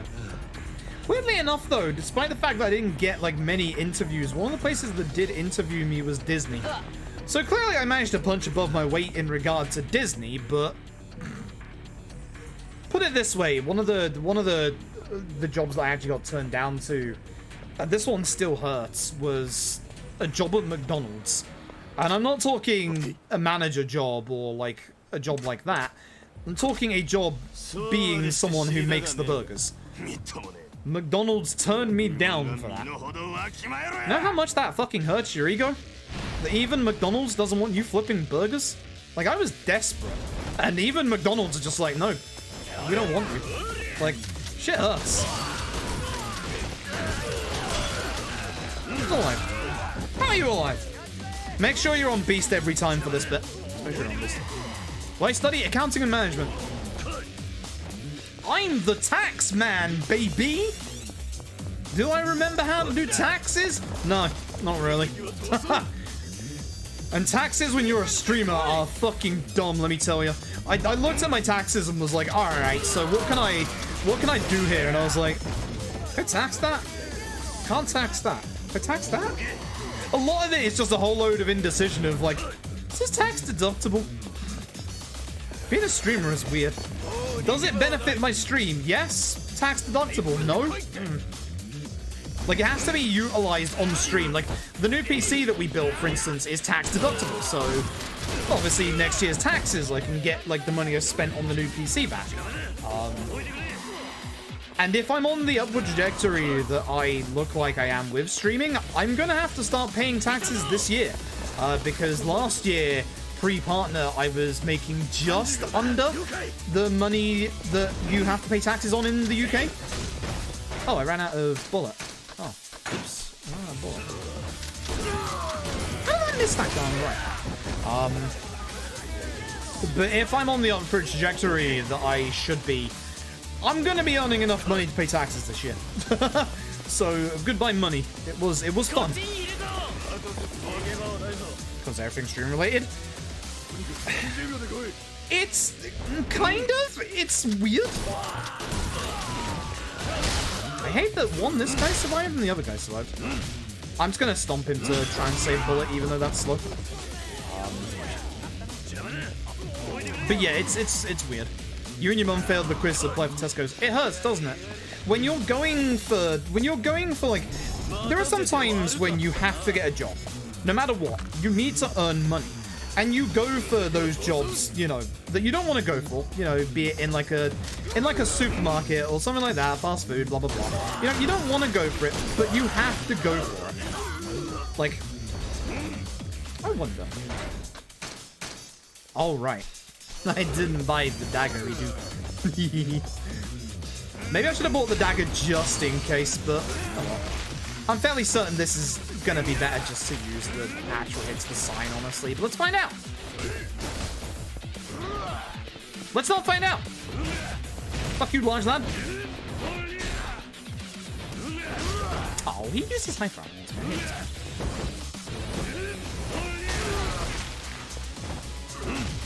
You have to wait a second, otherwise Kira doesn't stomp. That was a bad fight. It's fine. But yeah, there's sometimes when you just have to get a job and you apply for something that you don't want to do. And yeah, it then gets to the point where, you know, if you get turned down for even the thing that you don't want to do but you're applying because, you know, you need the money, man, that hits you hard. It hits you so hard. Like, yeah, I don't want to go into retail, but even I applied to retail places. Like, I respect anyone who works retail. If you work retail, fucking drink to you, because holy shit, I cannot imagine how soul-destroying that is as a job.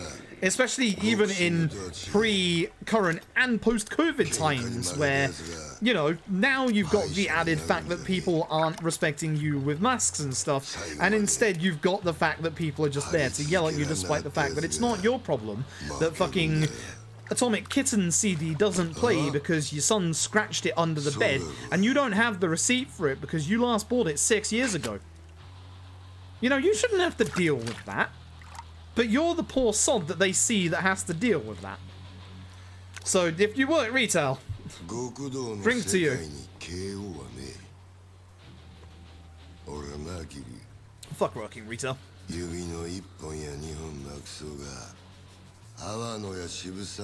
Hate your bosses most in retail. I can imagine you can have some shitty arsehole bosses. Speaking of shitty arsehole bosses, so here's the thing with Yakuza 2. I've said this in the Any Percent Easy, and that this is one of the easiest bosses in any Yakuza run and any Yakuza game ever. And it's the exact same on Legend. Watch this. How you can have such an amazing intro and be one of the weakest bosses in the game is beyond me. Yakuza 2 is pathetic. So, we have heat retention damage, so we're not going to be doing this as quickly as we would on easy, but hopefully we can still do this without getting hit at all. In fact, it might be better just to not heat attack at all, honestly. Why are my charges not coming out, video game?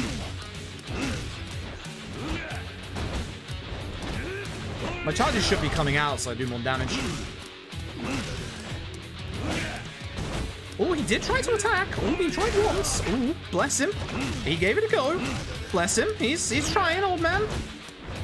I wonder if it's because I'm full.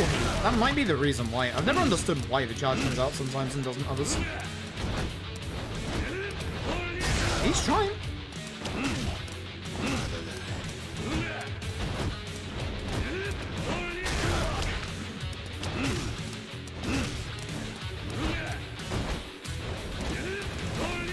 Ladies and gentlemen, that's Yakuza 2. No damage. On Legend. It's that simple. I have seen people struggle with this fight for the first time when all you gotta do is punch the fucker, that's it. So here's the thing, with the charge attack on Beast, for some reason Yakuza drops his guard and doesn't try to retaliate or put on any hyper armor. And even if he did put on hyper armor, you'd blow right through it. Yakuza 2 is pathetic, he's one of the easiest bosses in the series. There's no need to use Rush, most people are expected to use Rush in that fight. You don't use Rush. Punch him. That's it. That's the fight. It's pathetic how easy that fight is. Excuse me. Like, literally, it's one of the most pathetic bosses in any game ever, which is a shame because it's one of the most insanely awesome intros ever. But that boss fight is pathetically easy. Like, I have seen people struggle with that boss so many times, and it's that easy. Like, you don't need to do anything special other than hold triangle. And if you're on an easier difficulty setting, you press triangle to do your heat move as well, because it does an insane amount of damage. Like, it's that easy.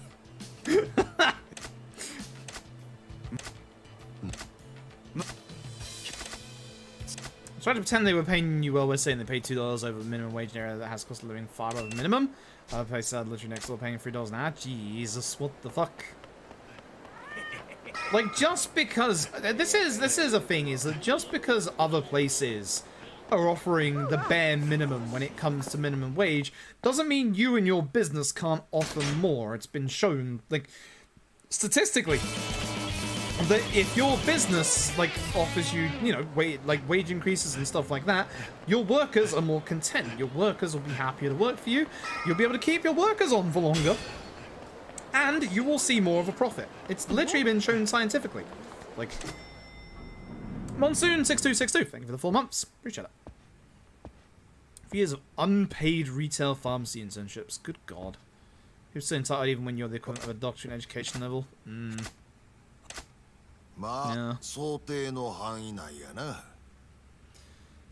So I can imagine lots of people have horror stories about working in retail, and yeah.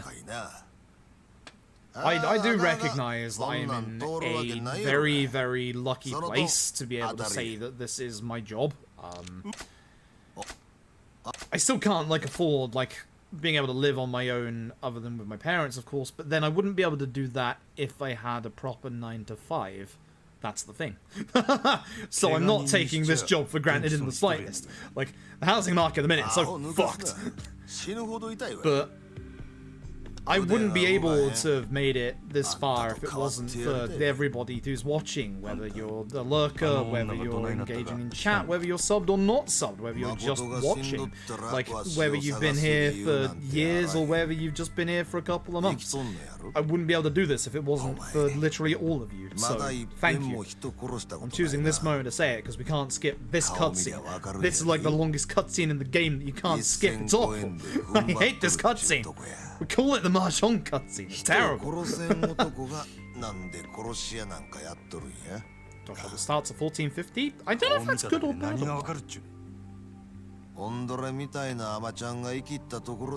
Silent except you in there. There's no except you. That's massive, man. He got shot. He's just healing up while playing Mahjong. Like a legend. As you do. So at this point, in the run, the probably next scariest part of the run is gonna be, honestly, Colosseum, and then Camellia Grove. and then the shooting section with Kiryu, and then after that, the scariest part will be finale. Those are the only scary parts left. I was hoping the dagger would do more damage so that the Colosseum wouldn't be fucking terrifying. The Colosseum is still fucking terrifying. Great. Great. Nah, it's fine, Rosetta. Never apologize for being late, and never, like, anyone who's also watching, never apologize for obviously not being able to catch a stream, because especially with my stream schedule, my times are all over the place. And never ever, like, don't feel like you have to disappear or apologize for not being able to sub. Like, again, big thing at the moment is the fact that, you know, we might be coming out of that post-COVID here in England, but there's still so much uncertainty over jobs, and there's so much uncertainty over, like, people's future, that you look after yourself first. That's the important part. Hello. Hello. Hello. Hello. Where's my shotgun? Look at that damage. Where's my shotgun? I'm not dying to you. I better quit, right? Oh. Okay. What? That's why. Old-fashioned strats it is, baby! This is how you deal with the Mahjong parlor in the old-fashioned days. You kick them all. I ran out of bullets. I should have expected that.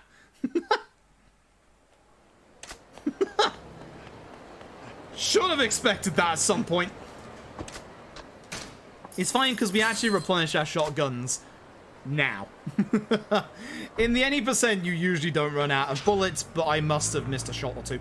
Actually, I know where I missed my shots. I do know where I missed my shots. It was the start of the stealth section. I could have done that in like 2 extra or 2 less shots. Yeah. Probably 3, actually. Either way. Either way, it's fine. We're now gonna get our shotguns, so... Is there even any point in me buying daggers? I don't think there is. Like... In fact, I don't here. I just buy 11 shotguns. I'm gonna do right now.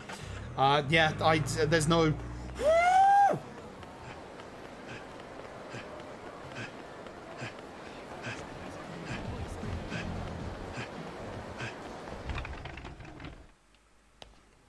Alright, I'm fine. A little bit of poo came out, but don't worry about it.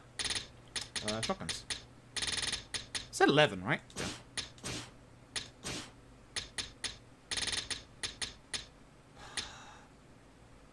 Oh. Oh, that's... Ooh. Ooh.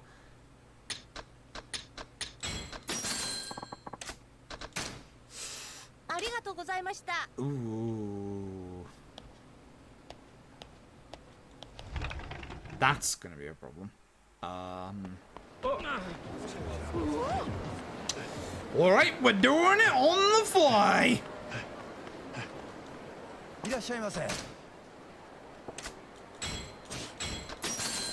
So, my plan now is basically when I run out of shotguns to go back to the weapon shop. That's the plan. Should take him the shakedown spawn. If he kills me, it's the end of the run. Can't.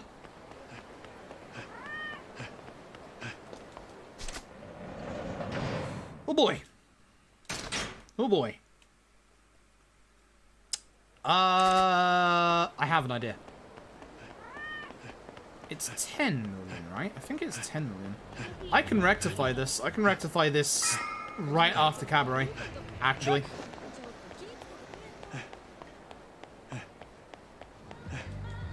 Anyone know how many shotguns I just bought? It was 5, right? So I'm down by 6. I need more than 10 million, but I can get 10 million. Yeah. I can slightly rectify that. I think we should try.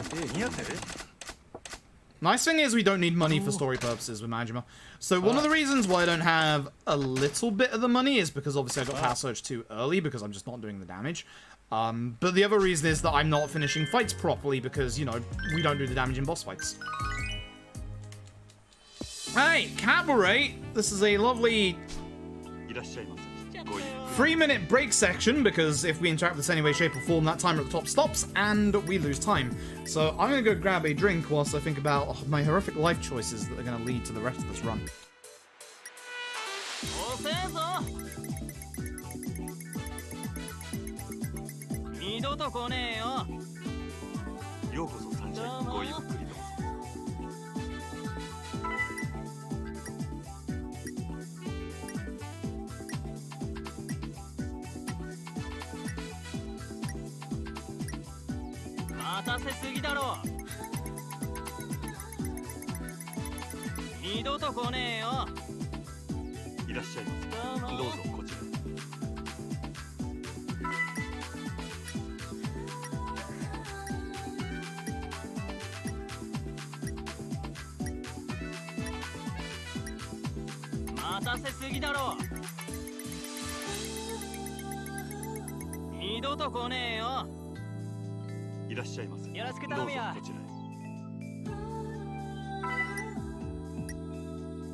Okay, this should be a nice easy fix. I have a plan. I have a big plan. It's time to use Yakuza 0 bingo strats, and I'm fairly certain it should be 10 on Majima. I don't think it's 1. I think it is 10 still. There is an easy way to get 10 million. Or I guess I hope it's 10 million. It might be 1 million. On Majima and 10 on Kiryu. Watch this. It's not going to fully fix my shotgun problem, but it is going to help a lot. But yeah, if you do this part slow. If you're playing this game casually, you want to do this, but when speedrunning, if we do this part, anytime we interact with it, the timer at the top stops. We also get an extra hostess at the very end, which causes you to lose like 5 seconds. Shakedown strats? Nope, stay away from that, man. Nope. These are bingo strats, though. If it wasn't for bingo, I wouldn't have thought of this, so thank you, Yakuza Bingo, that we last did, like, last year. I have a very good plan. You will literally see it once we're done with this. Yeah, I'm not dealing with Shakedown. Most people wouldn't think of this. It's big brain strats. It's very, very big brain strats. I'm actually proud of myself for remembering this, not gonna lie.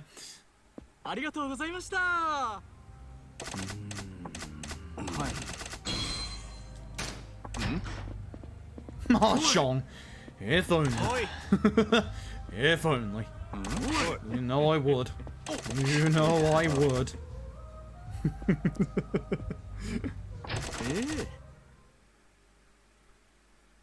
Cabaret percent's probably right soon. It's a possibility, that's for sure. The trouble is, the cabaret...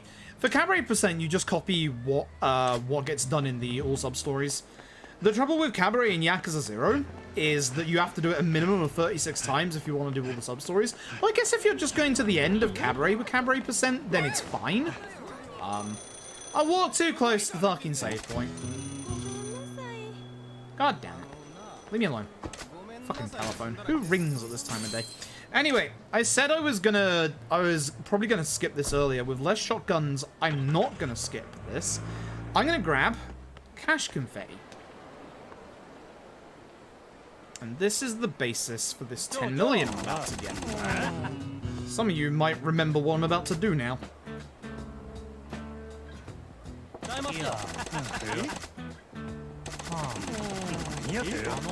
So here's the thing about Mr. Moneybags.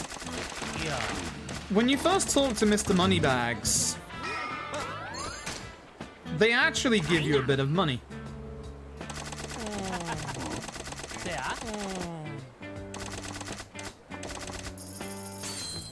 Wasn't 10. Actually, it was 10. I'm stupid. Yeah, that was 10. There you go. Mr. Moneybags gives you 10 million yen. Rectifying my lack of money. Told you so. So now I have cash confetti and I have the money I was missing. Easy peasy.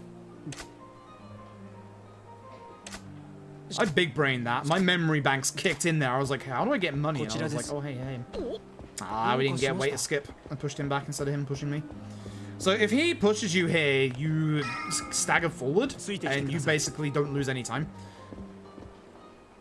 Thank you, Yakuza 0 Bingo, for that. If it wasn't for the bingo, I wouldn't have known about that. Oh god, the next fight's about to get real fucking terrifying. How do I do this? Do I shotgun the guy till he gets staggered and then work on him afterwards? I have to. This is just gonna be a bit finicky with shotguns. Which chapter are we on? 7? We're on 7.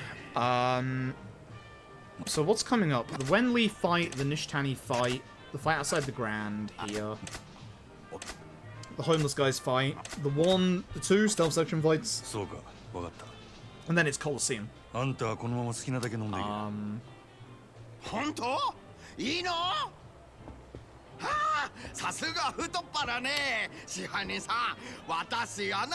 think I can wait until Colosseum. So we travel up to the Kijin office anyway. So if I was to wait until we travel up to the Kijin office, I'll have a bit more money at that point to get more shotguns and repair some of the shotguns that I've got. I think that's the play.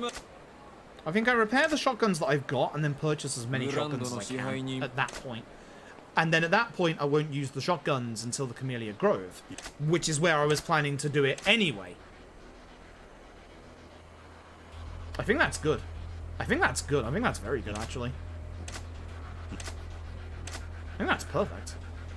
And that should lead us into the end game. I might have to do it one more time in Chapter 16. I think that's good. I think that's good, actually. I should have like 5 hits though. No. He doesn't take much damage, but I'm doing this so he doesn't shoot me. Oh, he's just dead at this point.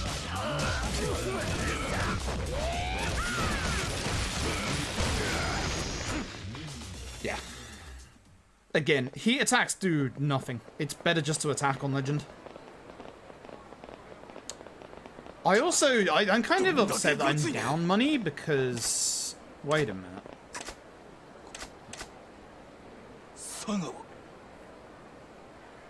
I didn't need to do this.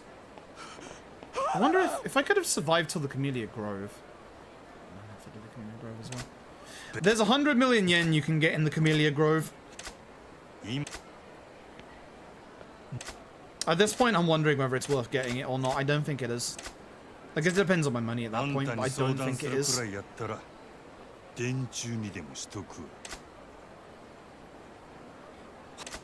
I think it's too late at that point.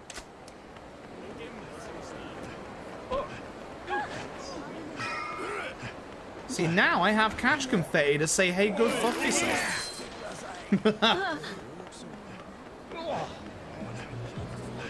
So shame this run's already had 2, 3 optional fights?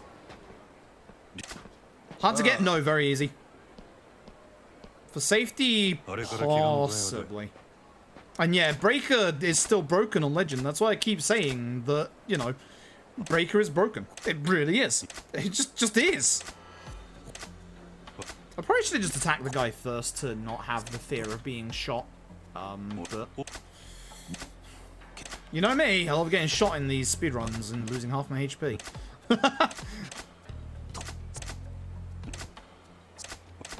I think I'm seeing a clearer picture of how this route's gonna go. Just daggers just aren't worth it. They might be worth it for the endgame bosses that have like multiple HP bars, but for the normal mobs, they're just not worth it. It's worth doing Nishtani strat instead. Although actually, Nishtani strat is slow compared to dagger, so it's probably still worth getting a dagger. On Kiryu, no. should work. Yep. I had to wait for a second there to make sure it did work. I think a dagger on Kiryu just isn't worth it because you just don't do the damage. I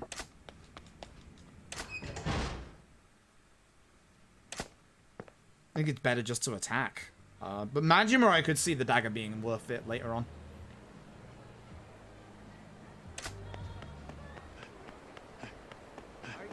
Thank God for cash confetti. I don't think I have enough for the next stamina upgrade. I'm just going to check real quick because, again, this run is easily beaten at some point. I don't. I'm one off. I'm one off, and watch me get the dash upgrade like any second now. I think I should have had it by now because I've gone extra routes. Fucking hell. I don't think Legend is supposed to have extra fight spawns, but it's sure as shit feeling like it's got extra fight spawns right now.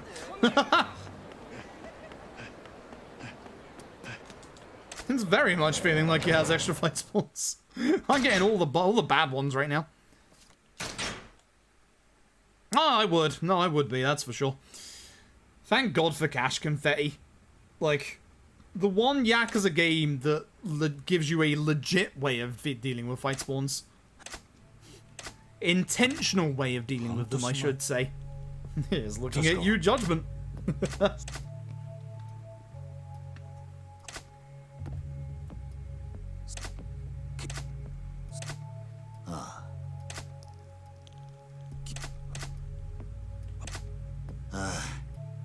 But yeah, I think I'm going to try and go until the Camellia Grove. At which point we'll do the weapons then. I think that's probably sensible. 7 Majima sightings and shouts for K1 Legend.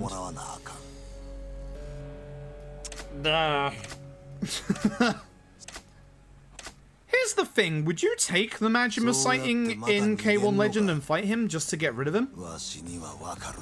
Like, that's a question I pose to you two, the actual runners of K1 Legend. Would you intentionally take a fight to get rid of him if it's that early on? Yes? Just fight him once. Yeah, exactly. Get rid of the other fight spawns. Yeah. 100%? Interesting. Interesting.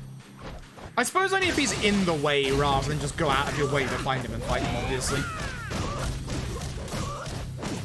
Definitely Nishitani strat hour, all hour, every hour.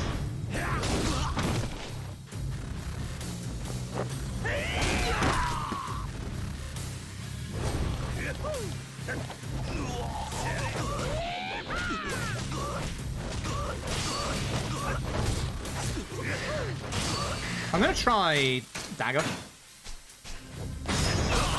Like, it doesn't do that much damage, but I'm trying this to see what it's like in regards to keeping him on the ground. It doesn't.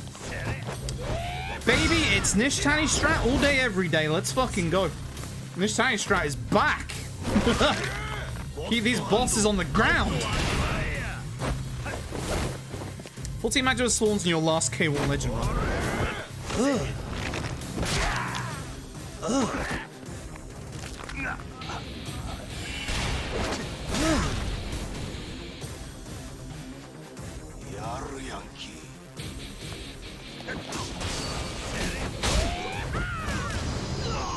That was a good fight. We did some science. Didn't get hit. Kept him down till second phase. A good fight. But yeah, I think daggers just aren't worth it in Legend on this. I think literally Nishitani strat is the way to go again. It might be a bit longer of a heat move, but again, it allows us to keep the bosses on the ground and just do more damage because the dagger heat move will just like fall off. And the dagger heat move doesn't keep them on the ground.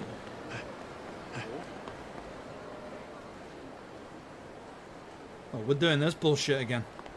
It's been fucking years. You get fucking despawned out of existence. What the fuck? Huh? We're already doing this. Quickly turn around. Don't be glitched. Oh fucking god, don't be glitched.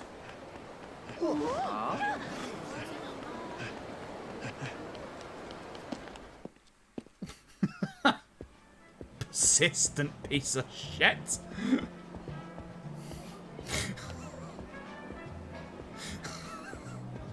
Fucking ruin my speedrun. Son of a bitch. So for those who don't know, because of this money and needing to repair shotguns, I can't die with Majima. I can't get into a shakedown fight. So I can't get into a shakedown fight and lose to make it quicker. I literally cannot get into a shakedown fight. Also, even on Legend, this door is broken. I love that door. It's so stupid. Hammy and K1 too. I'm beginning to believe you on the highest spawn rate in Legend. Very much beginning to believe you. Don't know why I'm beginning to believe you, but it may just have to do with what we just had to deal with. Because I've never seen that in the normal any percent. And I've never seen that in K1 normal any percent either. So...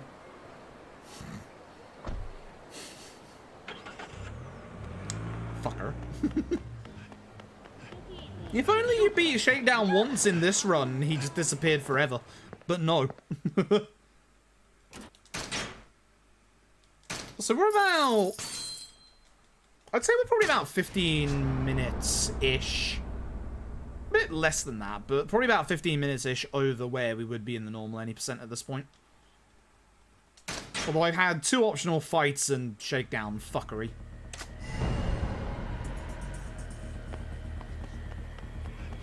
The nice thing is, we're not going to have to deal with Shakedown with Majima for much longer. Yes.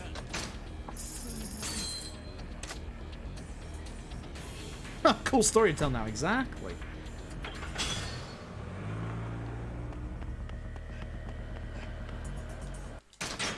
Keep forgetting that's skippable every time.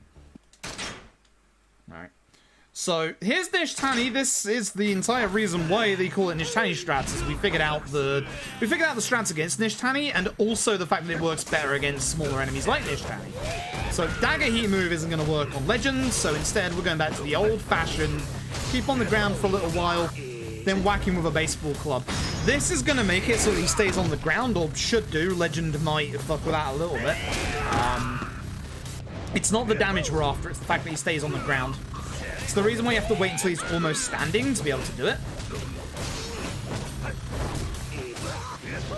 So what I'm going to do, I am actually going to do the dagger one real quick, because we need a little bit more damage to end the fight properly. Yeah, that's on the ground. Okay. Should be good. Should be good with the QT damage, I hope. Legend might make it a little bit more finicky. But I think using... Yeah, we're fine. I think using the dagger there is actually probably a sensible option, just to get that little extra damage.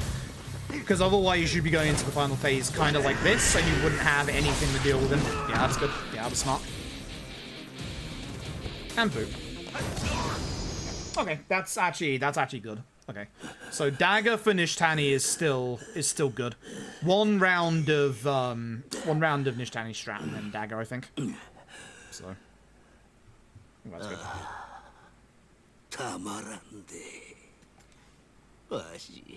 Yeah, very clean. The nice thing is, like, most of the basic boss strats that we came up with in the any percent, and even with like the new route that still apply, still work in Legend.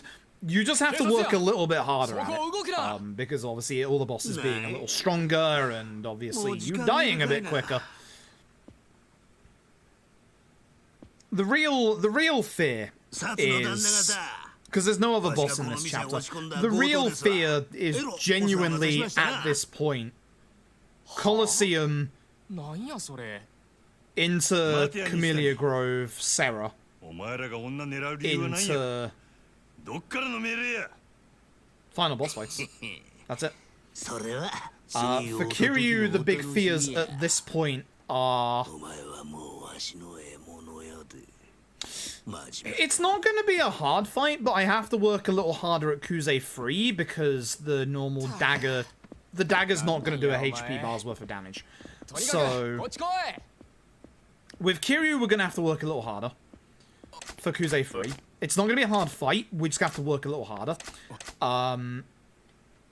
With Kiryu, the real danger is the on-rail shooting section, which I'm 100% making a save for.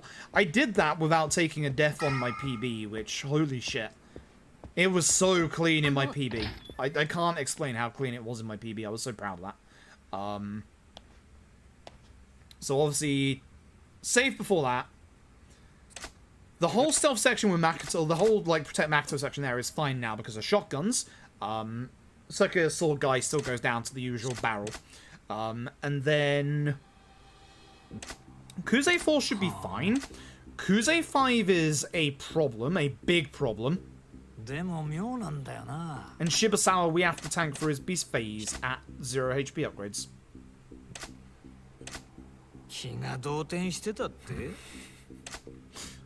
Fuck.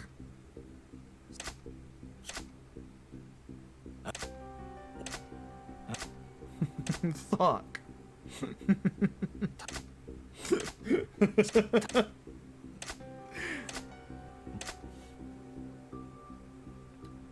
And reminder, if I die there, that's it.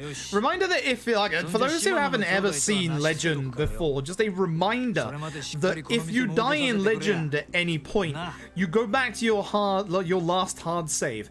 The last time that I have made a hard save in this run so far has been, I've literally not made one, thank you for asking. If I die, the run's dead. I am planning to make one hard save. Literally one hard save. I might make one just before the finale. I might make two. But the only one that I'm planning to make is Chapter 13. Because that's easy to fuck up. So that's the only place that I'm planning to do it. We'll see. Love you, Chinese doctor, man. So one of my strats for Majima was going to be, and I haven't been able to do it yet, and I'd like to do it before the end of the run. Breaker actually has a couple of extra attack upgrades in the bottom of its tree. They're not that great, but in Legend they can make a decent bit of difference considering, you know, we might need that little extra damage. The trouble is they cost a lot of money, and I need a lot of money to repair my shotguns. So I'm probably not going to look into them until Kashiwagi fight. Kashiwagi fight is where I've got in my head that I want to make sure that I've got them for, because Kashiwagi into Nishiki, blah blah blah. This fight should be fine. I have my dagger equipped. Note to self, equip your shotgun. Again, any fight that doesn't have a boss is a lot easier now, which is good.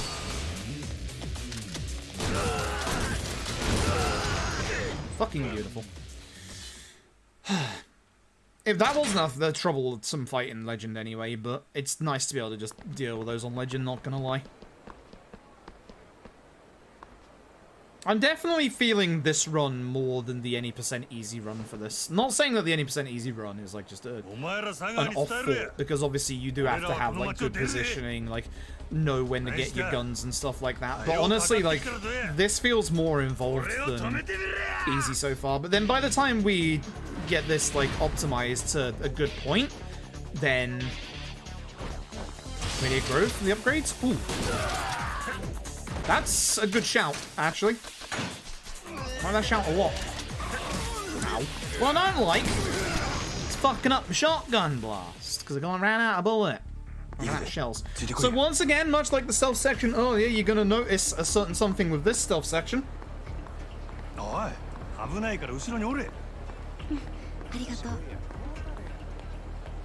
No enemy spawn. So as I said, over the two stealth sections, if you take out only 8 sets of enemies, the game's memory will for some reason remember that you've taken those enemies out and will not respawn them. When you get into one more fight, it will start respawning the enemies as of the first enemy set that you dealt with in the stealth sections before the run. I cannot believe we found this. It was literally 3 years of wondering why it glitched, when it was literally just no one had restarted a run after the stealth section. There was also one point, the fear was that, oh, don't mess up these QTs, and you have less time for them. Let me concentrate for a second. So we've eliminated all the QTEs in these stealth sections apart from that one, and if you fail that, you do get backup. So you just want to make sure you concentrate for that one. All the other ones are eliminated in the stealth section skips, so... It was a weird glitch we all discovered. So, the way that we figured it out, it happened to me on a run once 3 years ago, and... Well, like 4 years ago at this point, actually, almost there. And essentially, we wondered at that point, you know, whoops, a daisy presented. Please don't hit her. Oh, fuck.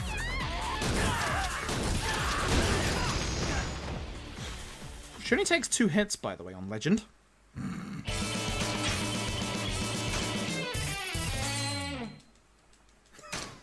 Fucking Christ. 1 more a month till 2 years. Holy Here shit. you peak. Yeah, not wrong. Penny, thank you for the 23 months. I appreciate it. Ugh, that's scary. So the way that we found Stealth Skip was about 3, almost 4 years ago at this point. We had a run of mine where randomly, just like randomly, the enemies in the stealth section didn't spawn in. And we just wrote it off as being a glitch because it's never happened before, and we can never make it happen again. And so in that time, weirdly enough, we found this game's out of bounds. So if you've never seen it before, this game actually has an out of bounds. It doesn't work in the run because it doesn't do anything, sadly. But here's how this game works, and I can actually show it off at the end of the run. Certain Bori as a map actually fits into Kamurocho because it's so small. And here's the thing. That's how they layer the map. Certain Bori is on top of Kamurocho. So, we found out via sheer coincidence from myself and Lord Mouse, myself like 2 years ago, and Lord Mouse when we did bingo last year, in that if you get into a fight with Shakedown, Shakedown has a big glitch where the position of Shakedown is remembered when you go from one map to another. So, I had it happen to me once, and then it happened to Lord Mouse again in bingo. And this is how we figured out the exact workings of it, in that because of Certain Bori's map being layered on top of Kamurocho's, all of the roads are a certain junction in Kamurocho. This can go through buildings as well. We found out that if you get into a fight with Shakedown in Certain Bori, quit the game out, and then start a brand new game, the game remembers you were in a Shakedown fight. As soon as the game begins, the game gets you into that position where Shakedown shakes you down. You don't have any money, so he doesn't take anything, but Shakedown will instantly shake you down. Because of this, the game will put you at the precise coordinates where you are in Kamurocho, where that was on the map in Certain Bori. Excuse me. So because of that, there are a number of places where you can get into fight with Shakedown, like the bottom left part of Certain Bori and on one of the bridges, that will spawn you inside of a building. And with that, you can go out of bounds. I'll show you it after we're done with the run. I'll show you it after we're done with the run. But unfortunately, it doesn't lead to anything. But that's the exact thing that made us realize how Stealth Skip works. Because here's the thing, right? In regards to Stealth Skip, it remembers it via the memory in the same way that the game remembers that you've been in a Shakedown fight. So, what happened was we had a run, and I've got the highlight for this, where we found out how Stealth Skip works. In that, just before we entered the Wen Li fight for the first time, we had Shakedown's aggro on us. And we thought, through that Shakedown would be the reason as to why the stealth section never turned up. But the fights were still there. So, we did a fight, and then for the first time in literally 3 years, I restarted after the stealth section. And as soon as we started the stealth section up, there were 2 sets of enemies missing. The 2 enemies that I had just previously fought before the run died. And that's how it works, and that's how we figured it out. It is literally the game's memory remembering that, you know, you've been in those fights and done those fights. This guy on Legend is a pain. At least my Kiryu shots are relatively okay. I'm just gonna punch him out here just to not waste shots. Yep. So, literally, that's how we figured out how stealth skip works. Thank God it wasn't to do with Shakedown's aggro, because that would have been literal hell. The first person to get Shakedown aggro and get to the stealth section, congrats, you've got world record. You'll probably never be beaten. But that's how we figured it out. It's really bizarre in that it's nothing super special. The method that we got there was such a bunch of good coincidences that it worked out really nicely.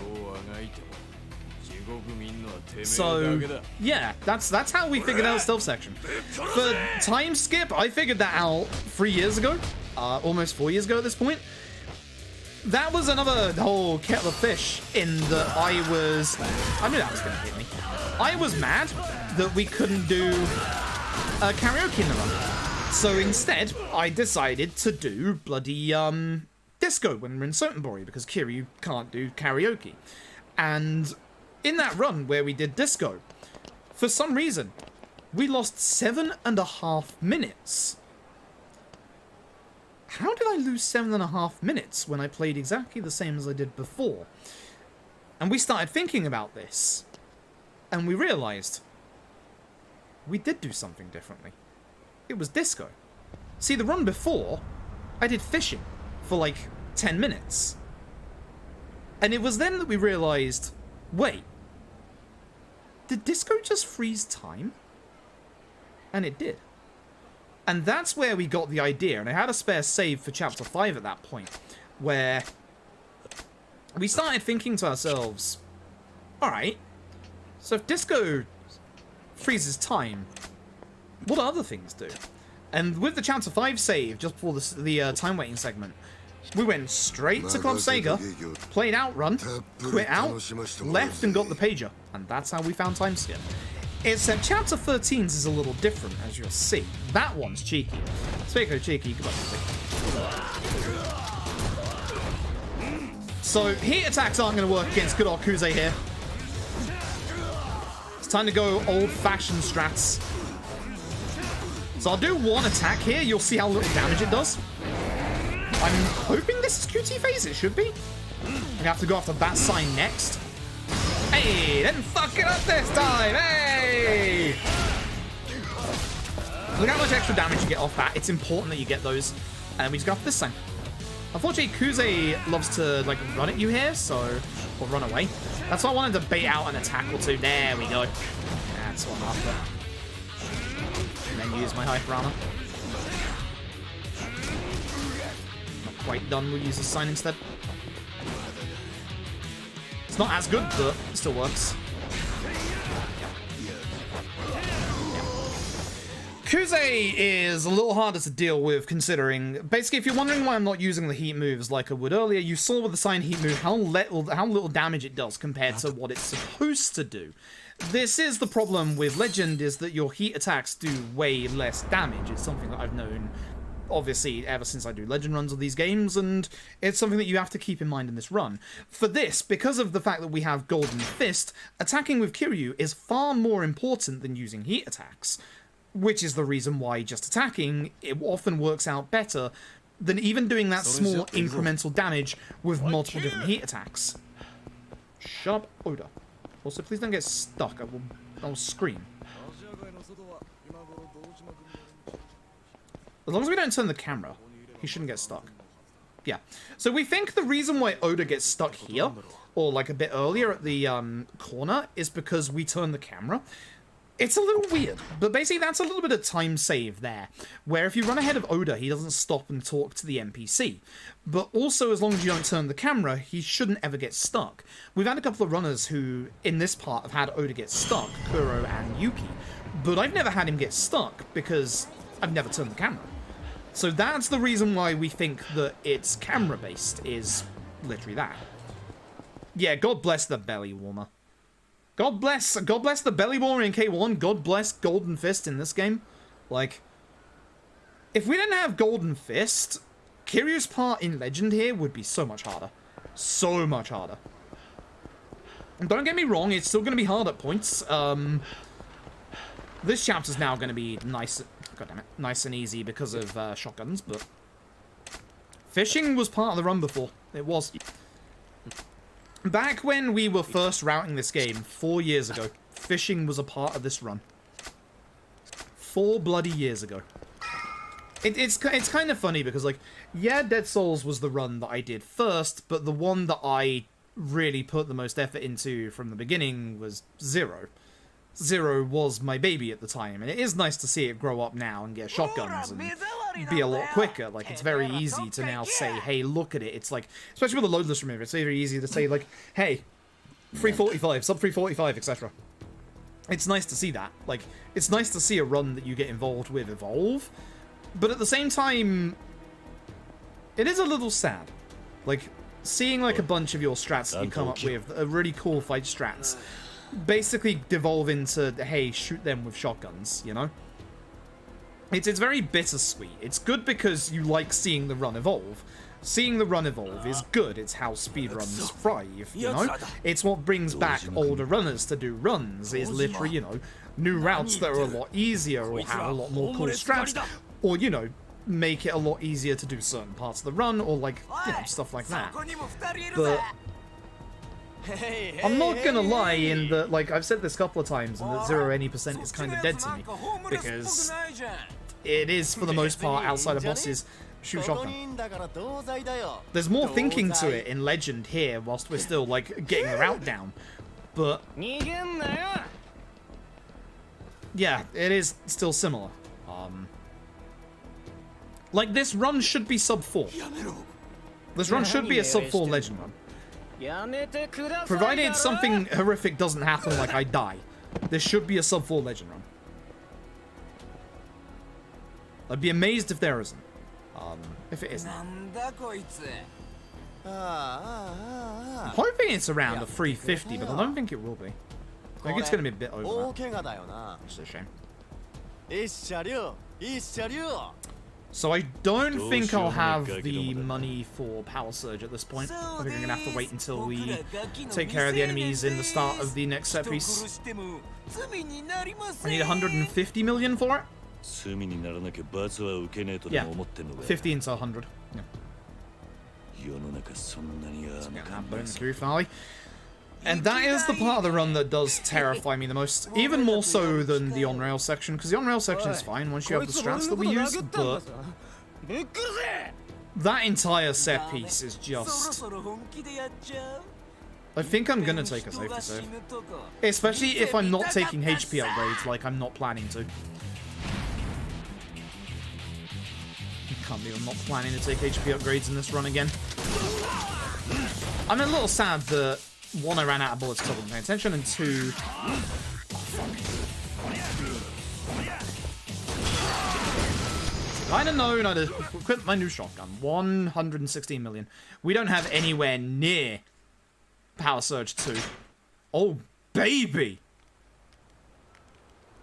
We're like 34 million off. We'll have to get it after this chapter. Shit, that's a difference. Oh boy.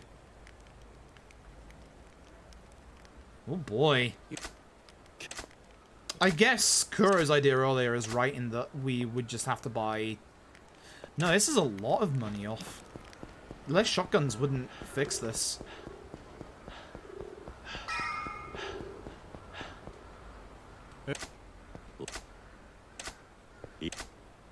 Not being able to do the heat moves against bosses is killing us money-wise. It's just got to be after this chapter. That's it. I don't think we can rectify this. Yes, you still get Power Surge 2 here. Mr. Moneybags only gives you 10 million, unfortunately, for Kiryu. So... wouldn't be enough. Wouldn't be anywhere near enough.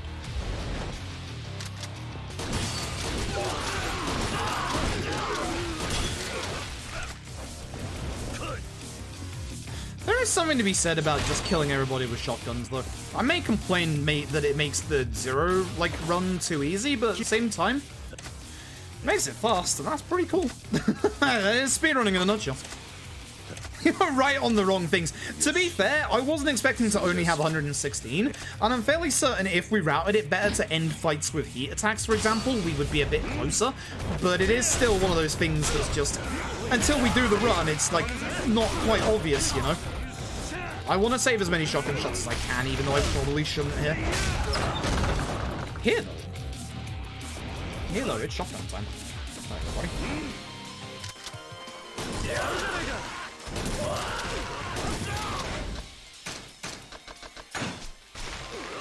Oh, you'll love this as well, Kuro. You can't buy all of the shotguns, Majima. I've only got 4. I was going to deal with him with Beast. Use his gun.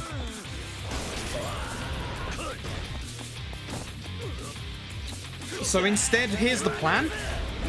10 million off Mr. Moneybags for more shotguns. And then get the 100 million in the Camellia Grove as a backup. You may not even need that, honestly. But, yeah. Fast untouched, yeah. That's the problem with Majima. Dagger Heat move does fuck all. Also, Dagger Heat move doesn't keep the enemy on the ground. So, it's actually back to Nishtani strat, ironically enough. Also do these correctly, because these are harder in Legend. Yeah, I was a little worried that didn't go through there. Could you die? No? I didn't mean to dodge that. I should just do the 80% and just get him on the ground, honestly. Yeah, I should just... Alright, you. Fuck. Okay, you know what? No, it's lantern time. Yeah, no, it's lantern time. No, fuck that. Yeah, Breaker and Shotguns for Majima is it, but it's not going to be as fast as the thing. And yeah, as Yuki says, Shotguns work for Majima for the mobs, which is good. That's the important part. But it just doesn't do enough damage for bosses, so... It's going to have to be Nishtani strats to keep the bosses on the floor so that they just don't hit you. I guess there's an argument to be had about whether the Dagger Heat move over Nishtani strat is worth it. And again, here for Kiryu, it's just worth it just to not... Actually, wait, no, why am I not using shotgun? I may have forgotten shotguns still working. I got 1 shot left. Fuck. I don't know why I was going old strats there. It's because I was talking about old strats.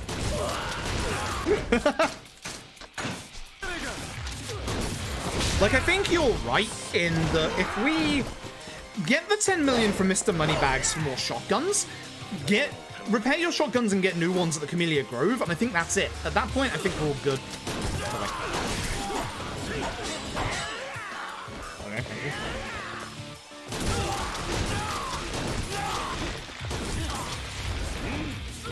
I should probably throw him, but I'm going to try and hit him with the lanterns so that he doesn't guard.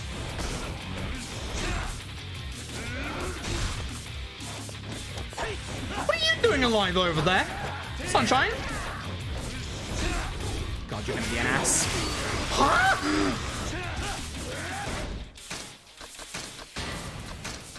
I'm fine. Fine. Fine. Fine. Everything's fine. Everything's fine. Stamina and Royales. Everything's fine. Using my toughness Z's first, because Stamina and Royales for the heat will be for later on in the finale. So, Legend difficulty, by the way. So, not getting HP upgrades, by the way. I'm thinking, I'm not sure if I'm going to need a set of extra shotguns or Kiryu or not. I might do. Trouble is, we can't get them in the finale pre-Kuze, so I'd have to... Actually, I wonder. We could probably repair the shotguns pre-Kuze 4, actually, when we're with Nishiki. I hate that NPC spawn. Look how big the fucking invisible wall is. Come on. Come on!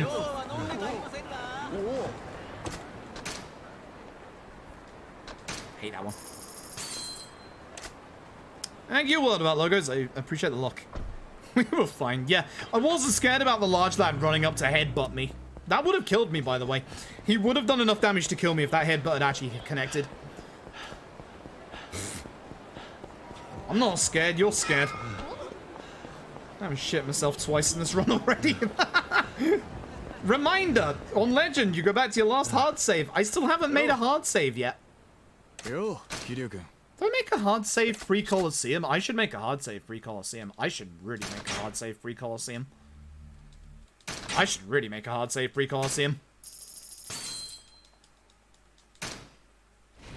Yeah, fuck it. Overwrite that. Thanks. Slot 14. I'm just gonna do it just in case. I shouldn't die here. It should be fine. It's back to good old Nishtani Strat Coliseum, which is gonna be infuriating. But Nishtani 2 is fine. That fight is gonna be easy. The fight that's gonna be a problem is... Wait, no, now we do... Wait, now we do thingy, don't we? Tiger and Dragon.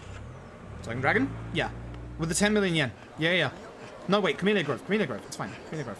Stick to the plan. Stick to the plan, idiot. You have a new plan. Stick to the plan. Stick to the plan.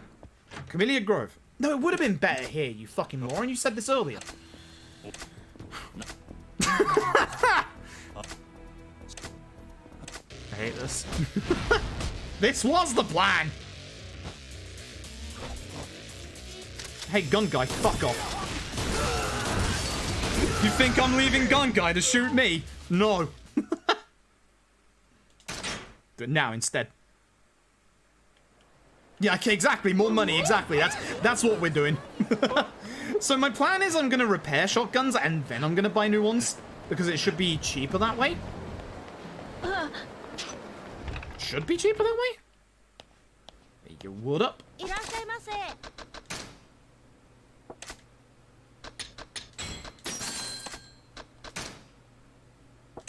Get me up with them shotguns. Thank you. Hell yeah, let's go. Now we should be good. For the rest of the run now, we should have enough shotguns. If I need more shotguns than this, going through the Camellia Grove and the finale, that's insane. We should have enough at this point. God, I hope we have enough. God, I hope we have enough.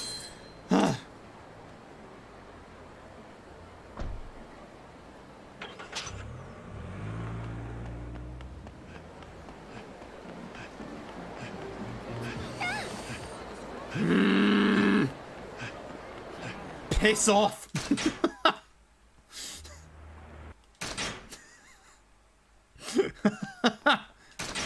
Not again. Fight him, no. Achoo. Don't want to try it now. So here's the thing. I said this earlier. There's a couple of upgrades that I want to get on Magma. I don't think I have enough money for them. I do for the first one. So down on the bottom of this pathway is actually small attack upgrades. They're not that great. Do I have enough for that? I don't have enough. Never mind. So that's the reason why I want to get the money from the Camellia Grove, is to use them on Legend. I don't like this. I hate this normally. I hate this with... This is much more manageable with new strats. I hate this with the old strats, and guess what? It's old strats time, baby. Fuck you, Ginger Chapman. Look at his hyper armor on Legend. Look at this man. He doesn't give a fuck.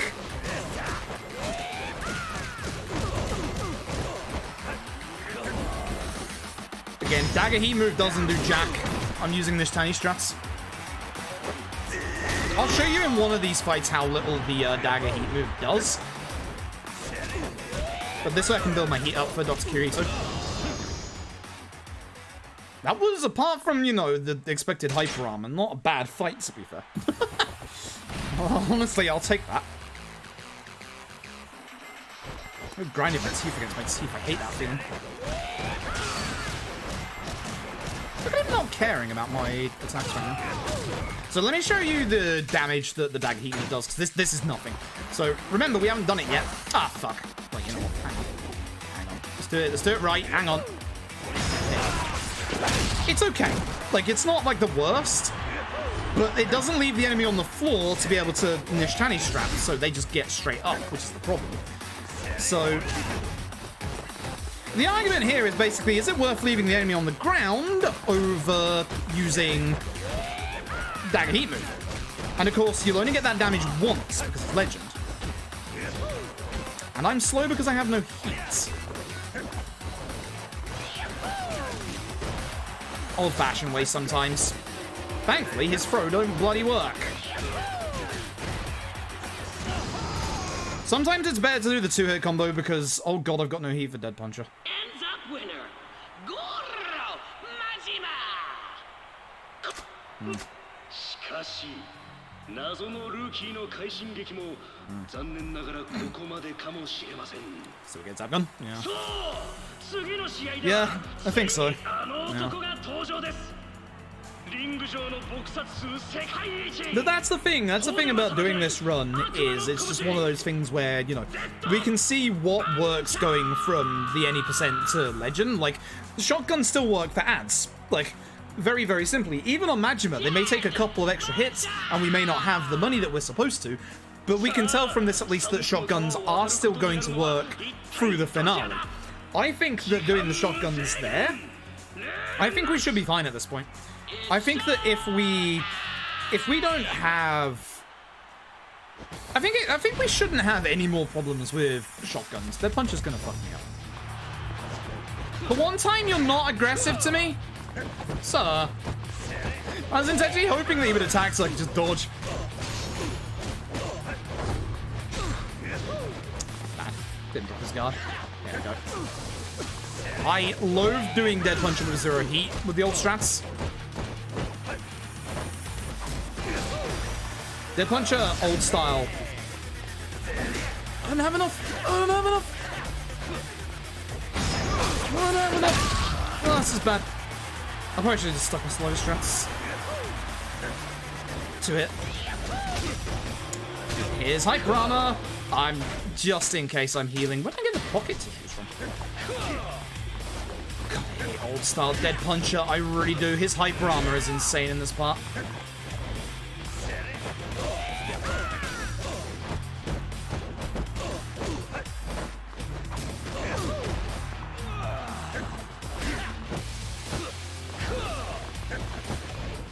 You're so slow when you have no heat on Breaker. See, this is good for, like, damage, but he's still Hyper Armors for it, is the problem. It's like... I mean, he's still Hyper Armors for this, to be honest. Unless you get, like, that good hit at the start. We need a good Dead Puncher strats on Legend, honestly. And pocket tissues. I don't know where I got them from. Where did I actually get those pocket tissues from? Oh, dodging the shakedown spawn. Of course I did. That's right. Yeah, you're right. Yeah. Good. But yeah, I think you're right in that the Zap Gun is probably going to be much more useful for the run. But it is nice that obviously normal shotguns are still going to work for the ads. Like.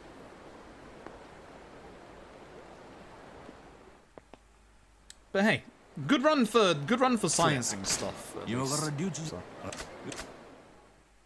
Through the pocket tissues, damn right. Didn't really dodge watch those tissues. They're weighing me down. Yakuza added a weight-based system based on how many pocket tissues you have. Each one of them is 6 kilograms. They're like training weights. You take them off, you go faster. It's the Dragon Ball style of training. So Nishtani's gonna stab me at the start of this fight. There's no ifs, no buts. This man just stabs you at the start of this fight. Wow. So why I ran is I expected him to stab, but...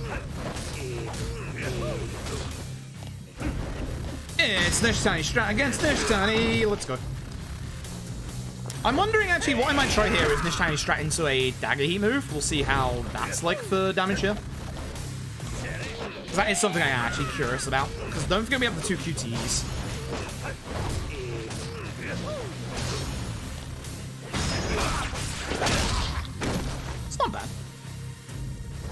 Do a little bit of damage on the ground. You know? No! Stop that! Ready for your shenanigans today, sir. Yeah, that's not much damage at all. Whoops. One more heat move. Well, I can't use either of the last two, that's the problem. You have the heat move with the knife on the floor, right? The quick kick one, right? Oh, we got the quick one on Slugger. That'll do. Yeah, that'll do. Actually, that should be it. Yeah, that's good, actually. Quick transition. Okay, eventually, sir. Yeah, no, that's fine. Okay, so that's the strat for that fight. That was... I probably didn't have to do that many hits on Breaker on the floor either. That was clean. That was good. So, yeah, that's how we do Nishitani fight. Nice and easy. Nishitani strat into a dagger hit. So, the daggers are still useful on Majima. It's just finding the right way to use them. Now comes one of the hardest set pieces in the run. Although, actually, with shotguns, it's not going to be that hard anymore. Nice. Nice. Never mind. Fear gone, only shotgun remains. Although I say that, I could very, very easily die at the end of this set piece. I think I grabbed the 100 million yen from the safe because I want HP upgrades at some point on Majima. Reminder that Kashiwagi's mid-fight QTE that you have less than a third of a second to react to, with Majima's base HP value, if it hits you, does 7/8 of your HP at max HP. I'm getting some HP upgrades and you can't stop me. And I'm gonna start with Bloody Sarah.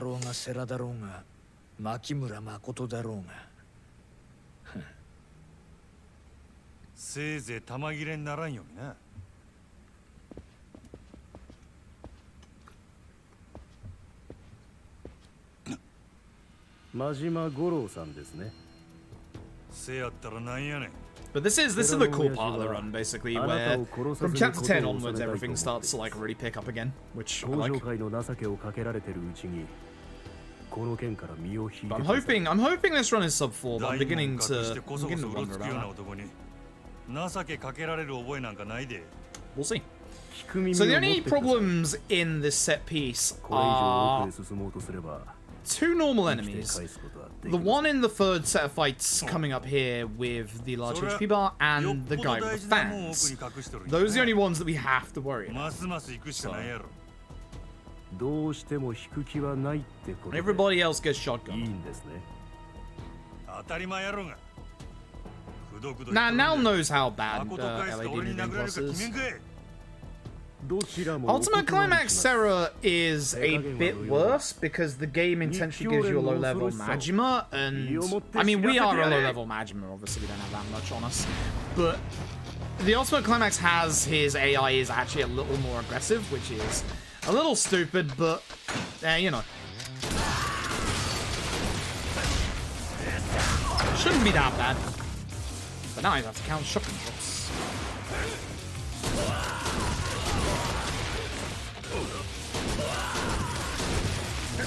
One left. I should change.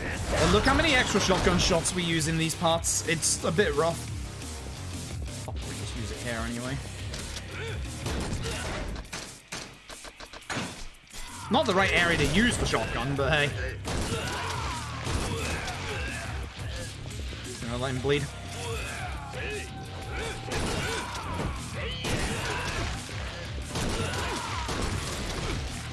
So this guy with a large HP bar, he's going to be our first. That's not what I want. Problem, I'm actually just going to get him on the floor.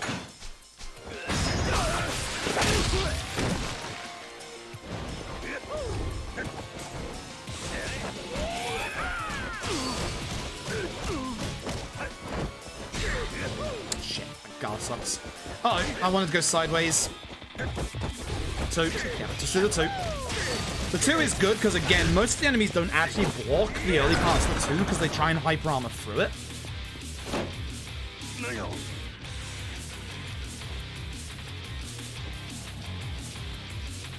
need to change back to shotgun for the geishas.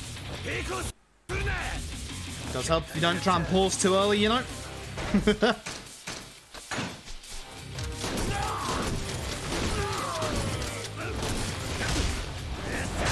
See, the trouble is they have like a tiny bit of HP left each time. This is why I kind of want to get those tiny attack increments.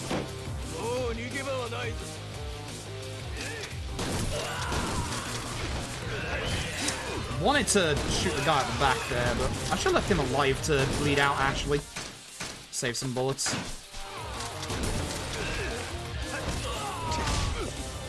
He has one shot in it. Stop pausing too early, moron. But I think if we repair shotguns, as Kuro said in chapter maybe 16, if we need to. I think we might need to, considering what's happening right now.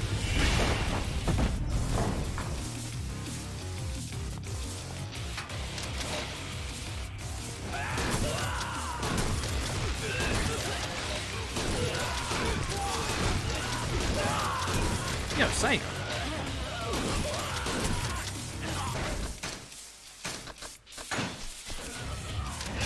I had a feeling you'd do that.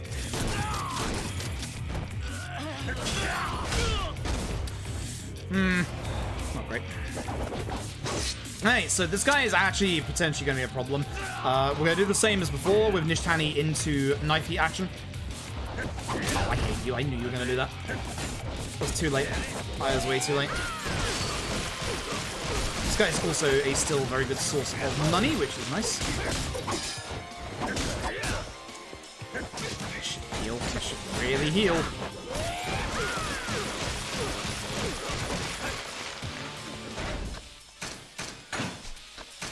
Just in case. Considering what's about to come after this. Okay. And see in that corner, there's a safe. Watch my money when I hit the safe. If I can get past this bloody sofa. There we go. Now we fucking rich. Now we fucking rich. Let's go.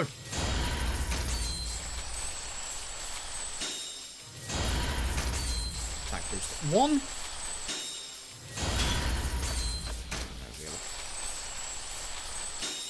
I don't know if this is going to be worth it or not. And I feel like it's not going to be worth it, but we'll find out. Make sure my dagger's on because here comes Sarah. I'm not looking forward to this fight. I'm not looking forward to this fight at all. But I'm hoping that will start killing enemies in one shot. The trouble is the enemies, I think, get their next buff after this chapter. Which means they probably aren't going to, but here we go, I guess. We'll see. Watch it break heat actions. Yeah. Yeah. Would be nice. It's just I'm fairly certain from my testing on any percent that it's just not worth getting them.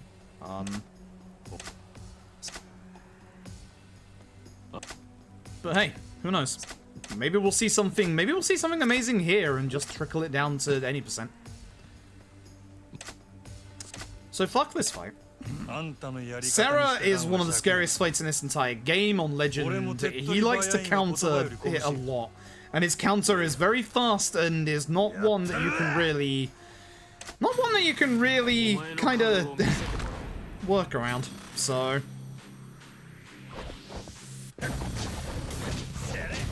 See how early he's trying to attack me? Man. So we're going to start with this shiny strat.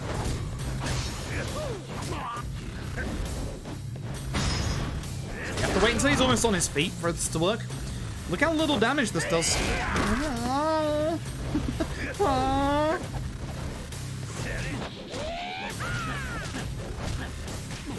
Another niche tank strat actually might be in order here. Yeah, I think it is.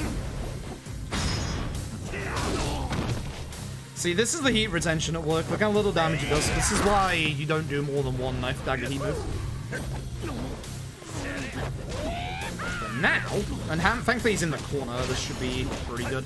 You do not want Sarah on any HP. Okay, that should be good. I think this is a damage QT. It better be a damage QT. I'll be very upset if it's not. You do not want to see this phase at all, especially on Legend. Should be, yes.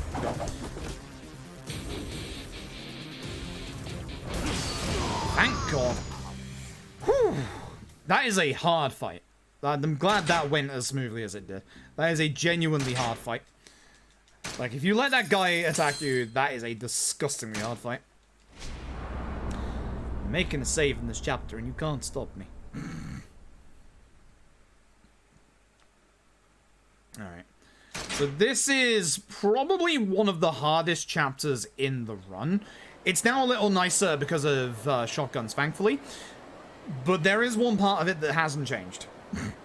That is still hard as balls, and I am making a safety save. The safety save is a little far out of the way, but I am making a safety save. Absolutely 100%.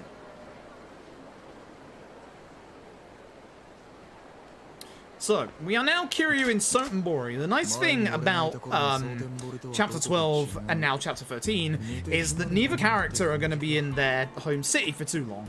This means that there's no shakedown. We don't have to worry about shakedown with Kiryu. We haven't had to worry about shakedown with Majima for the last chapter. And with Majima, you'll never have to deal with shakedown again. So the only time now that shakedown is actually a problem is when Kiryu is not with an ally, or during certain story parts. So Kiryu's shakedown opportunity as well is also severely reduced. Not 100% zero, but is massively, massively less. Now, you might remember me earlier say that the stuff that works in Chapter 5's time skip works here, but it's a little different in this chapter. So what's going to happen is we're going to go over to the video shop where Oda is waiting for a phone call from Tachibana. So at this point, I should be good on shotguns, right? I think so. At this point, the game is about to tell us to go and wait. What's about to happen here is, I'm not kidding you here, a 15-minute real-world wait. Last time you'll see Libido, by the way. So if you remember earlier in Chapter 5, we have a way of dealing with that, but it's a little different this time around. So, what we're first going to do is we're going to head down to this part of town. I think I'm going to repair my shotguns just in case. I don't think I'm going to need them, but I am a little worried. By going over here, we'll see this small little cutscene where Kiryu will comment on the explosion here not being related to the empty lot. We know it is. That is one of 2 hidden triggers in Sotenbori. You only need to get one of them to be able to progress to the next part of the plot, but you need to get one, otherwise the game won't continue. We use that one because the one at the Grand, even though it's close to the taxi, has a longer cutscene to it that is unskippable. If I can get in here, I am actually going to try repairing my... Yeah, I'm actually going to try repairing my shit. Hey, what up? Oh, there's a cutscene attached. Oh, there's a cutscene attached. It's fine. Just repair shotguns. We want to be a little careful because obviously you know right now that I don't have a certain skill because we didn't have the money for it, which I can get now. It is, of course, Power Surge 2. I can actually get... Ooh, I could get Essence of the Beast Torment.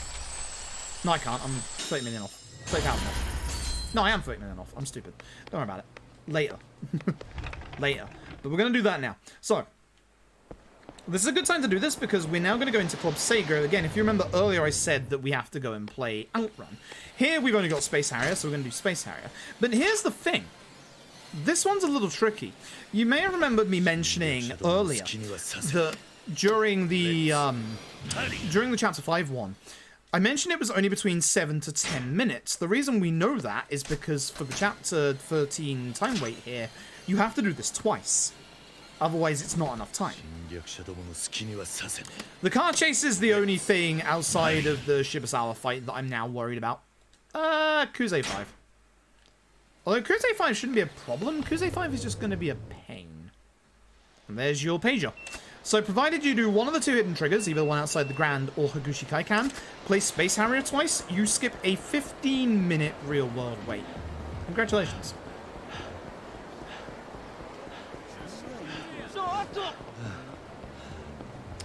But this is the point where I am going to take a slight detour and make a save. Because this is a very easy bit to die in, and if this bit glitches out the camera on me, then it's an automatic death. And unfortunately, because we speedrun, we usually glitch out the camera quite often. So I'm making sure that I make this safe to save.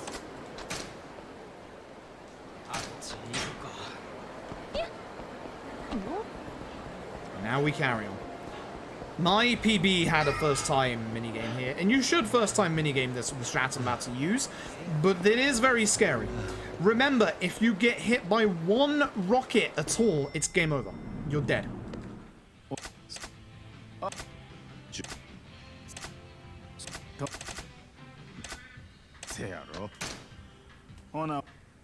actually get very scared for this bit. It shouldn't be that bad, but I am very scared for this bit. The QT will be fine if I pump some HP upgrades into Majima. So I'm probably going to punch some HP upgrades into Majima. That way I don't have to worry about the Iwano Laogui dual combo either. Just fuck that.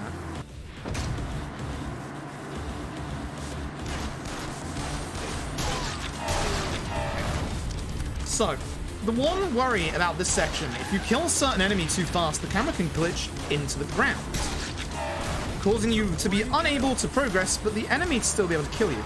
Now in this part, aim for the guys on the bikes first. Always aim for the guys on the bikes, because their passengers fire with rockets. As I said, you get hit by one rocket, that's it. That's game over. Apart from these guys on their own, they just have pistols.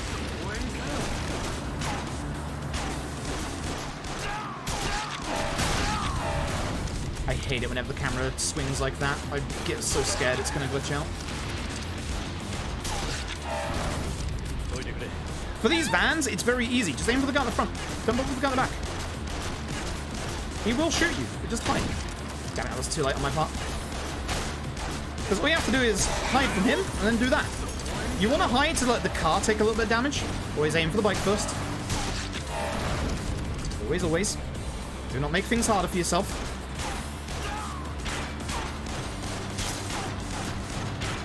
Sir? Oh, come on. My HP. Stop. This is the hard part. Now here's the thing. Do not focus on the guy with the minigun. We're going to try and get through this as fast as possible. You do not need to kill him. You only need to kill the guy with a rocket launcher. Focus on him instead.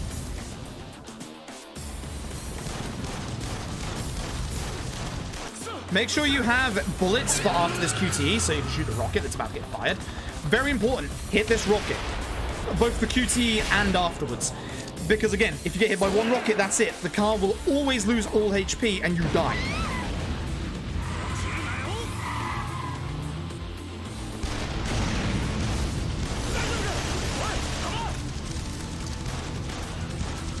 Smooth, good, easy. Beautiful.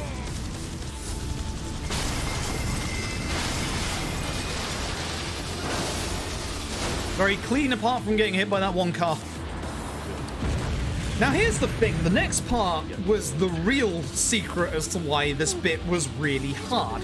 Because this is secretly an escort Makoto section, where you can only let Makoto get grabbed once. And there's a whole bunch of enemies here that all go for her, especially on Legend. Now the nice thing is we're bringing over the any % easy strats, which basically mean that they're all dead. If there is one good thing I like about the shotgun strats, it's this next fight coming up. I can now turn brain off and not care. I love it. I love it. So usually you'd have to grab a barrel and take care of these guys while they take care of Makoto. I love it. Get fucked. And now we don't have to worry about Makoto again. We don't have to worry about this guy though. Circular Sword guy here can kill us. We are going to hope to hit him through our hyper armor before he kills us.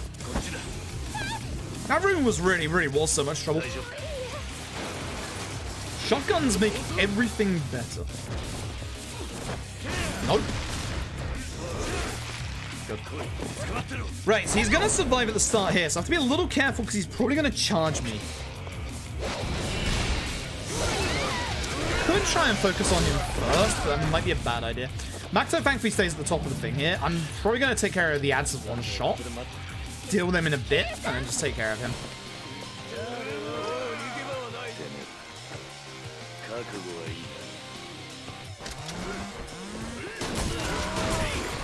I just don't want to get hit by him. He's the fear.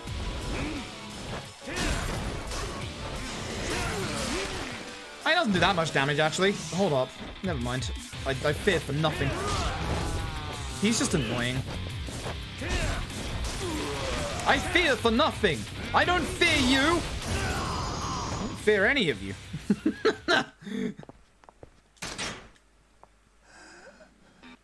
Should not fear. Never fear. You are holding a gas cylinder. Why do you fear? You are in control. You're in full control. Alright, chapter 14. This actually shouldn't be that much of a problem. This should be quite easy. I'm not sure if the third guy goes down to shotgun here. The first two will. The last one will not. I think I'll equip a fresh shotgun for it as well. I'm not sure how many hits I've got left. It should be 2. If I've been counting properly, which I haven't been.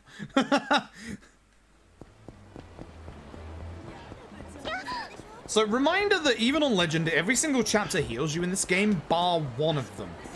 The finale.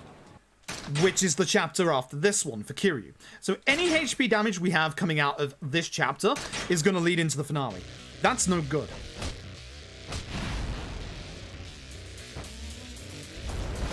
And thankfully, I have 6 shots left. You see, I can count. Easy peasy. Easy peasy. Common sense would tell you a circuit sword hurt a lot. Yes, it does. Yes. Excuse me. Fuck. I'm dying. I'm actually physically dying. Alright, so. I'm just gonna blast the rest of the shotgun into the start of this fight, and then use the motorcycle as usual. And I'll get Essence of Beast Torment here. In this next fight, you do, and it's especially important for Legend, do not come out of this fight with no heat. I have some stamina running out if I need heat, but do not come out of this fight without heat. We got strats for the fight after this one that require heat. Guy on the right decided not to get shot. This guy taking shots? Yeah, he is. Excuse me. Always business motorcycle.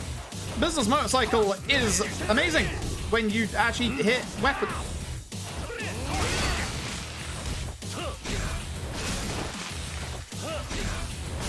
Man survived.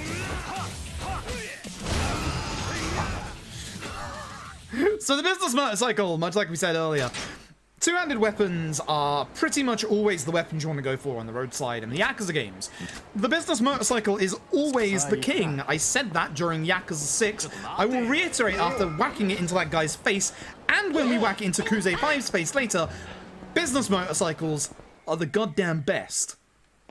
Use them constantly, always. They're brilliant. Yeah, I always thought the second guy had the bullet resistance as well, but he actually doesn't. So, it's kind of nice. Man has more dodge than I was expecting. Like, he dodges all guards like once or twice in like any percent, but in Legend, he just everyone turns it on. Everyone just goes Super Saiyan. Like, which speak of the devil. Next fight. But reminder that any HP we have going out of this chapter goes to the finale. And reminder, I haven't had any HP upgrades yet, so we're actually very, very weak. Which is a little bit of a worry for what we're about to do, because in the next fight and the final fight, we kind of tank through a bunch of hits. The Legend strat for the fight that's going to come up here is a little suicidal. I love it. Oh, Yori.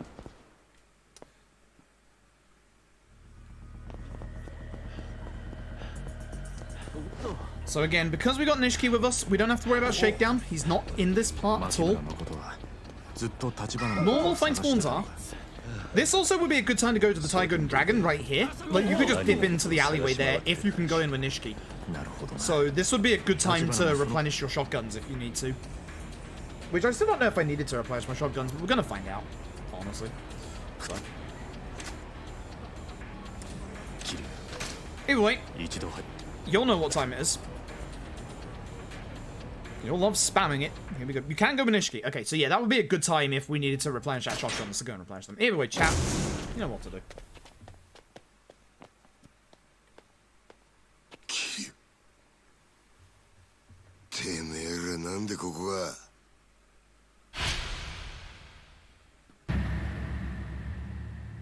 Waits inside, staring. Nice. そうかい。なるようになっちまうもんだな。くぜSo, here's our dumb legend strats. Now, because we're on legend, Kuze is as aggressive as he'll ever be. Which, much like Kuze 1, we're gonna let him lead the fight. You know what that means. You could have done with hitting me. I didn't get it, did I?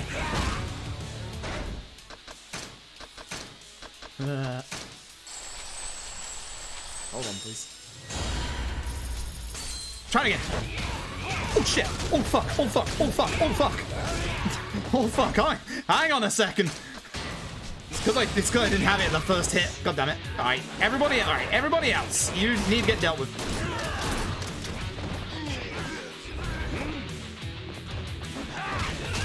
Nishiki!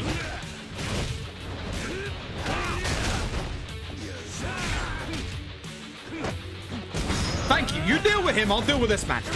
Nishiki!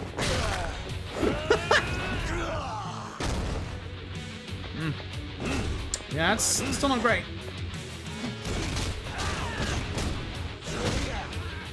So the trouble is, this phase of Kuze hits you faster than you can hit him. Oh, I got this also.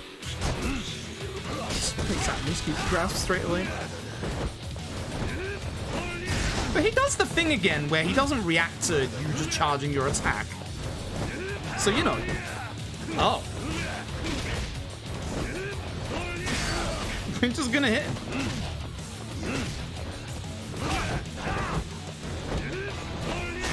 I survived into the trolley. That's what I wanted because this does good damage. Look.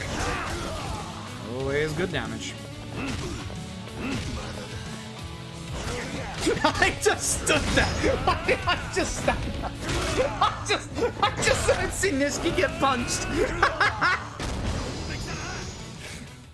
Okay, apart from the dumb end, good fight. Apart from the start as well. Whoops.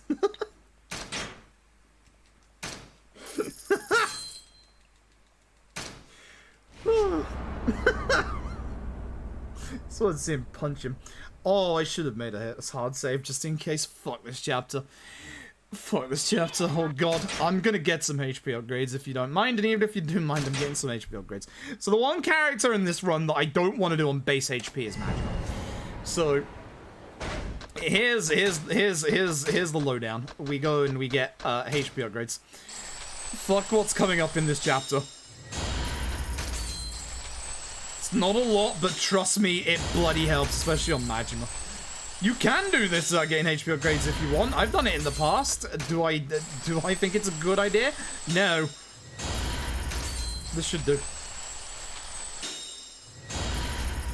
Lovely. That will at least stop me from going down in one hit to Kashiwagi. And Owano Laogui. God, this QT is about to... It's about to hurt. I've hit it in the past. I'm ready to hit it again. Just you watch.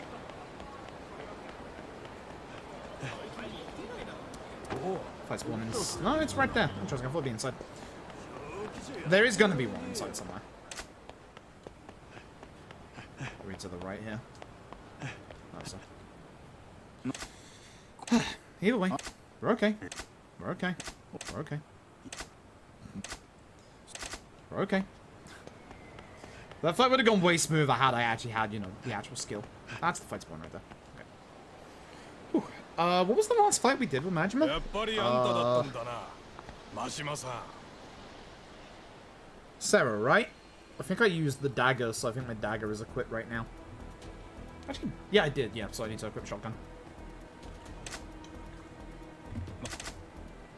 Should have done it before the fight, but whatever. It's fine.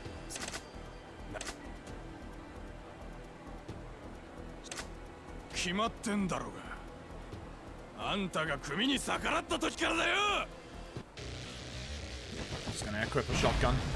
I mean, if I have a shotgun equipped, it'd be good to equip a fresh one for this part. Yeah, I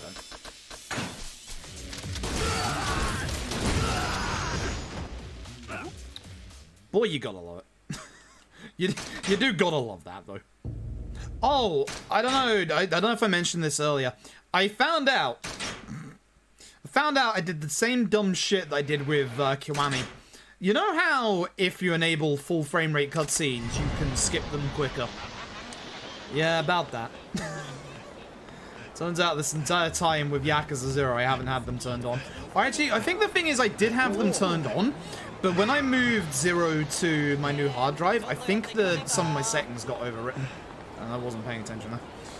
Oh well.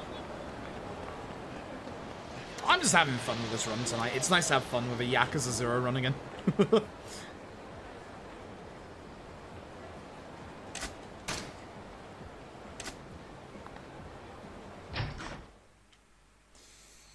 Oh boy.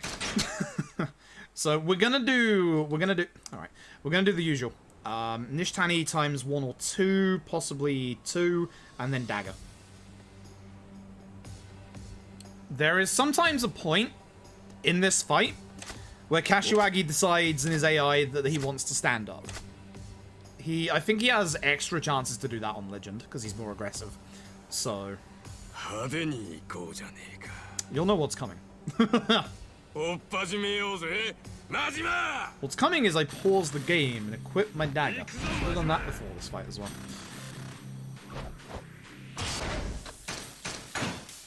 Give me the one that's actually got it in it, thanks. So we're going to try and push Kashiwagi into a corner. This way it's going to make it easier for us to keep him on the ground.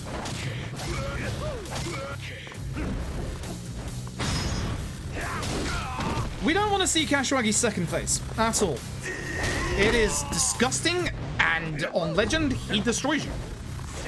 So we're going to try and make sure that he gets there as late as possible. I mean, 2 Nishtanis into a... Ah, fuck! Sir, respect me, I respect you. He's not respecting me. Yep, okay, thank you. I'm not going into you know what with no heat, no HP. Not the smoothest, but it's fine. This is why you want the corner, because look at how easy it is to keep him in the corner. I should have used the knife heat action there, actually. That would have been better.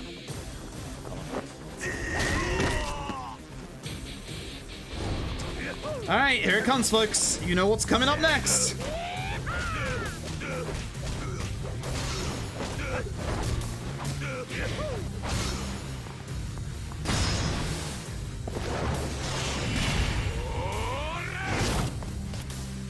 Easy.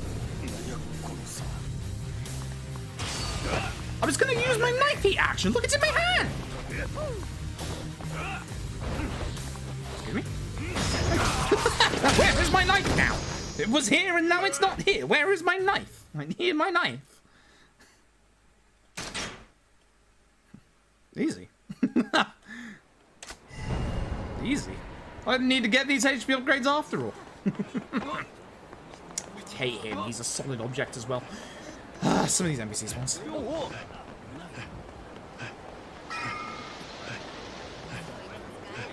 Run after QT? No, he grabbed me. Well, that as well. But he did grab me. What I was going to do was I was just going to back up a little bit, but I decided to get it out instead for some dumb reason. I keep forgetting that it's on the swap and not the actual, like, move itself. Alright, so this fight shouldn't be a problem because there's a bunch of furniture around which make it, like, massive damage. The problem is that the Nishiki fight can actually glitch out. Hopefully it doesn't. So when he's supposed to go to his next phase, Nishiki can basically go into this glitch state where he stands around for 2 minutes. But as you can see, he just takes a shit ton of damage anyway. I'm going to get him down to 1 HP because, again, Nishiki is the kind of fighter you don't want to fight. With Nishiki, there is a second mid-fight QTE. Most of the time you won't see it, and I really don't want to see it in this because it's a heal.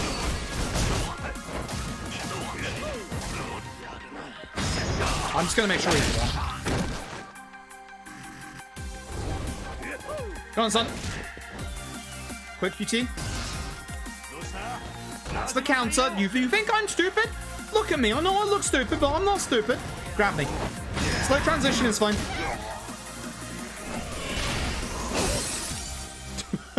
At least it didn't glitch out. So you can actually have a quick transition to this phase. It's a little weird on how it works, but hey, it works. Not too bad. Okay. All right, that's the last scary fight until the last two finale fights. For Majima, anyway. For Kiryu, that's a different story. There's one more fight that is potentially scary coming up, and then it's the finale.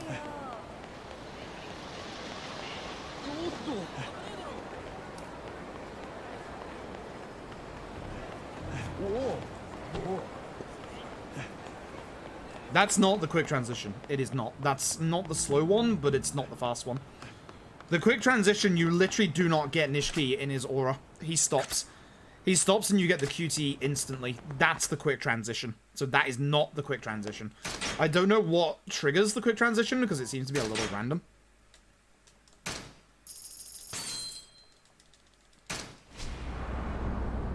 So when his counter shortens his counter animation. Really interesting.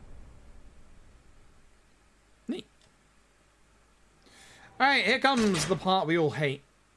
I call this Makoto quest because, oh god. It is weird, like you can literally skip him grabbing you. It's so weird. Block the counter and QT starts sooner. What I'm talking about is that sometimes it just starts without the counter.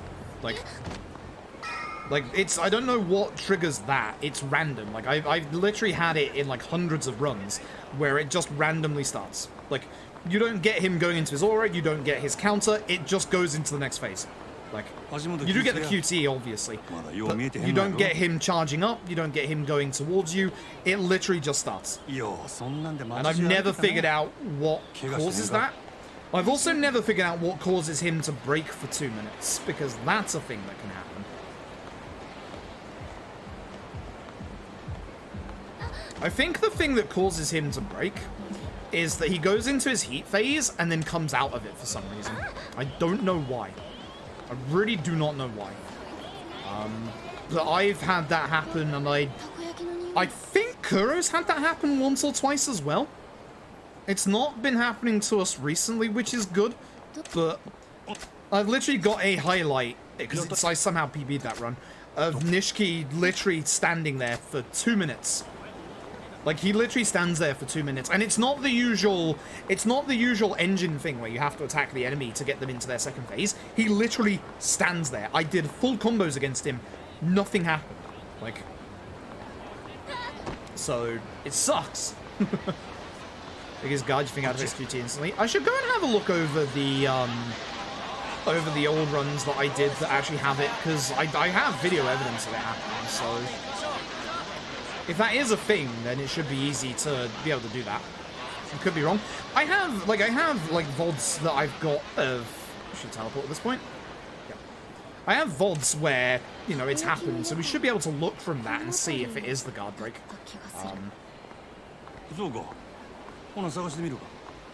Bits of health makes it more likely to happen. Yeah, I think you're right with that. I think it's like, when he's on low HP, for some reason his AI gets confused and doesn't go into the second phase or something like that. Yeah, once we've got Nishiki works, interesting. I hate how you can't walk through here.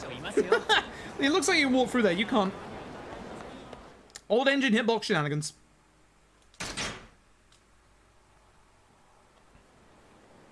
Either way, this hasn't been the greatest of runs. We had 2 optional fights early on, which is a shame. And a whole bunch of testing, obviously. It's been alright other than that. I'm hoping it's sub 4, but I'm starting to wonder about that.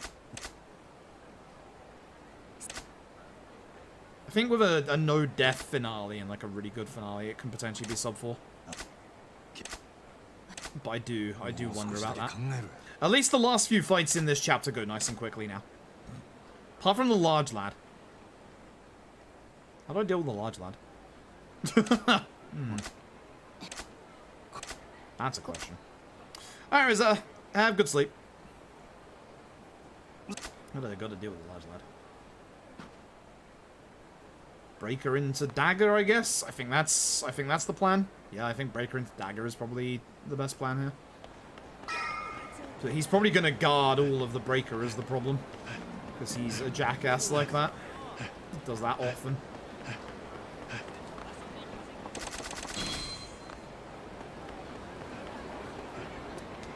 Hello, fight spawn. The rare fight spawn.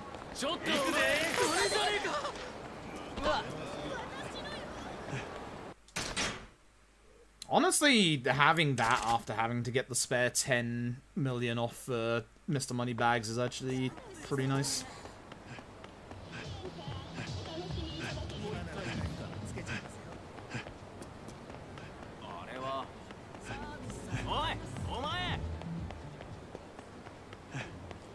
Those NPCs the ones that block this? No, thank fuck.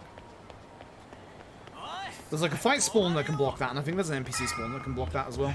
I should check my shotguns. I think I'm good for... I'm more than good for shotgun shots. We don't need to Tiger and Dragon. We do not need to Tiger and Dragon. We're good.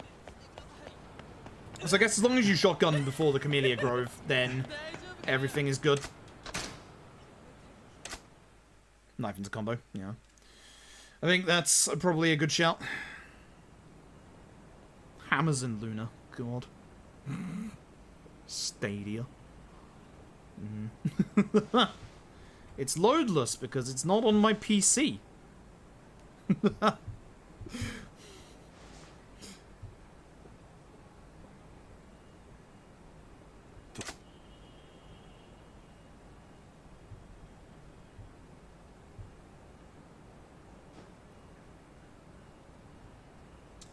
And now we wait.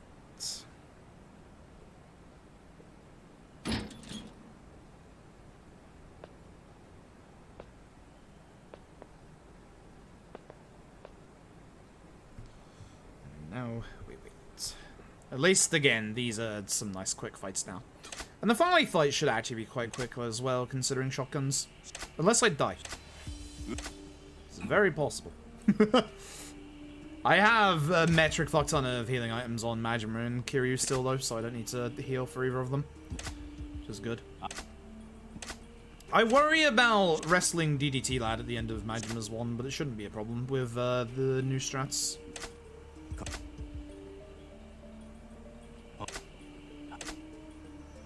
I love that I basically figured out with the pistol, just shoot the guy so he doesn't get to do anything. Fuck that man. And then it was like, oh wait, we have shotguns now. Hell yeah, let's go.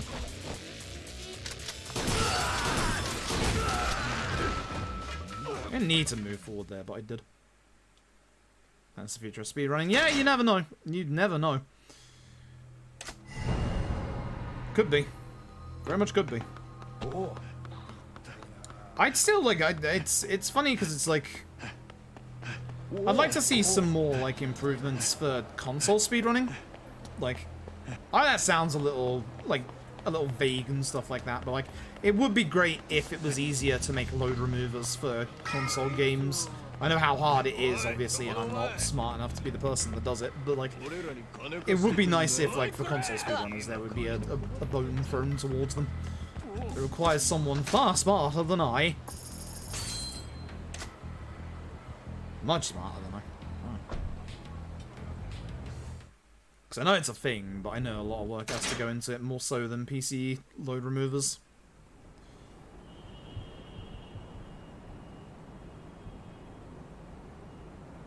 Modded console? Apparently there's a way to do it without a modded console. Who's pinging me on Discord?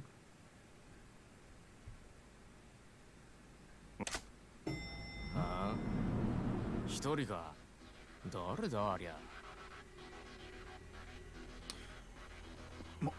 マジマ。うるさいわボケ。お前らに構ってる暇はないんや。道明けな血見るだけやだ。Am I? さっさとどかんかいボケが。 That's an actual interesting ping. Lads, I need a second here.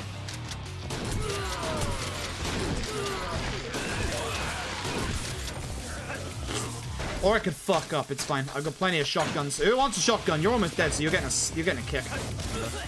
You're almost dead as well, so you're getting a kick. Hey. Fuck.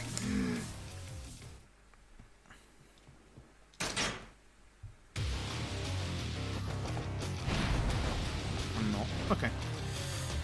That's good to know.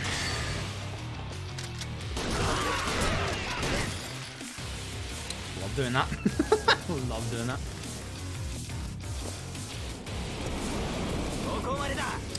I mean, maybe. I could see potentially it happening, but honestly, I think that... That's a pain. Give me the bigger one on the one go at this point. Either way, free combo! Oh shit, he's up! Launch ladder heat.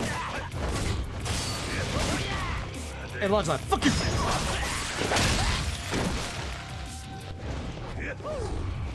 He doesn't stay on the ground! Should have done Nishitani stretch. Or, you know, just get in the corner. That wasn't that bad. Not great, but I mean, I'll take that, honestly.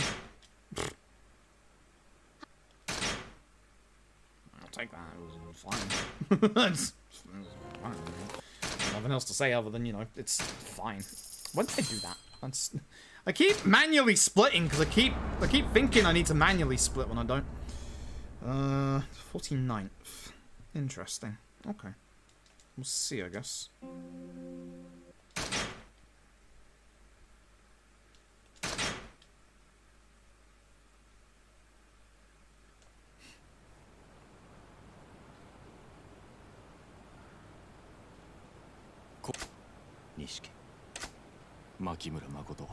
I mean, again, it's literally rumors, and we may never find out the answer.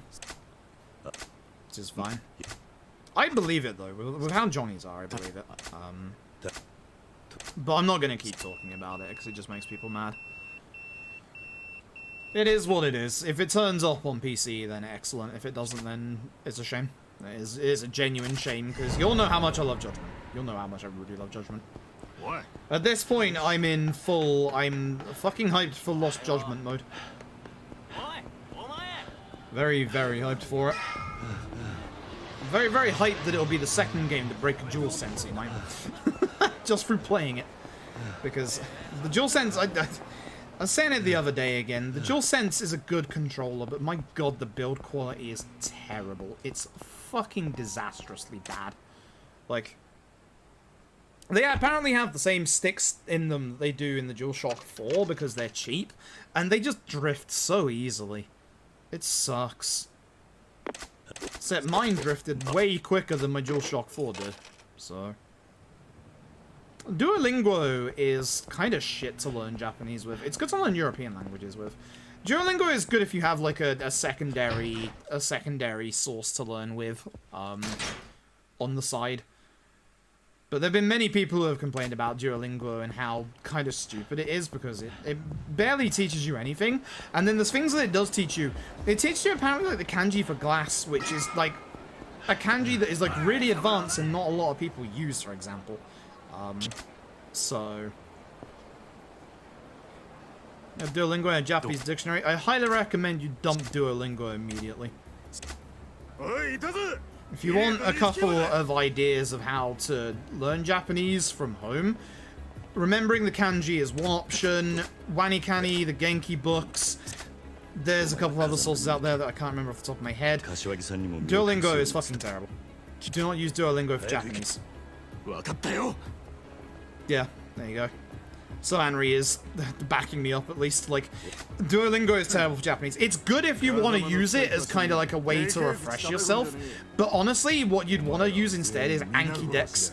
Anki is basically like a flashcard kind of electronic flashcard kind of thing. You'll learn far more from that than Duolingo. Far more. Duolingo is terrible. Oh, it is a shotgun. I had one. Yeah, Wanikani is very good for kanji. That's how I started for the last, like, half a year. What am I doing? Get rid of that. While I'm in this menu, fuck it. But one important thing is, if you are doing Wanikani, 100% make sure that you have something in place for grammar. Wanikani is very, very good for kanji, and it has a free trial, but make sure you have something in place for grammar. Wanikani has, like, a good few example sentences, but it will not teach you grammar. It will only teach you basic, like, weird sentences and, like, very good mnemonics for how to remember the kanji. It's insanely good for kanji, alongside remembering the kanji as well. That's another one, but here's the thing. Remembering the kanji only teaches you what the kanji are. It doesn't teach you, like, the onyomi, kunyomi, etc., etc. So, you'd have to go back after you learn it, and then you'd have to learn, like, the onyomi, kunyomi that way. So it's basically up to you which method you want to kind of go down, because I know a lot of people really, really like the remember the kanji method, but for me it wasn't working. And the thing with learning any language, especially with Japanese, and Japanese is a difficult language to learn, there's no wrong way to do it outside of Duolingo. There is no wrong way to do it. Literally, like, there's some bad options, like Duolingo, but there's no wrong option. You'll still get there. Like, you'll still get there, but you'll be very stunted compared to using proper actual services. Again, Duolingo is good as a refresher. Duolingo is one of those things you use alongside the things you're actually learning with.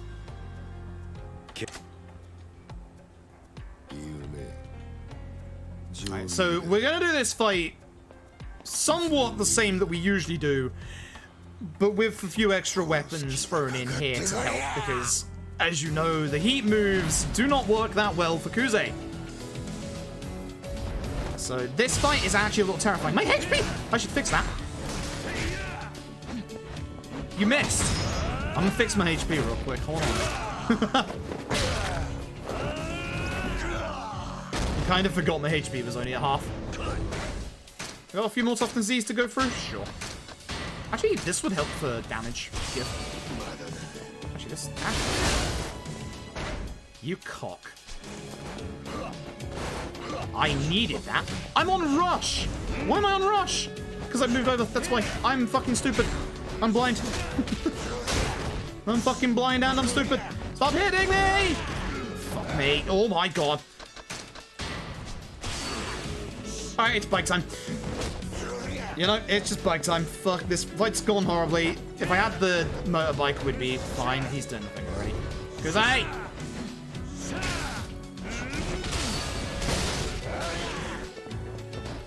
hate this fight on Legend. That was good damage.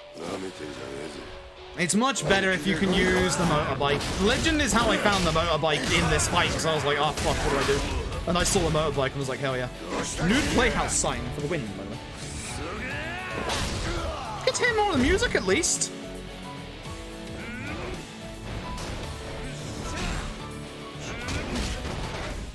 Just in case.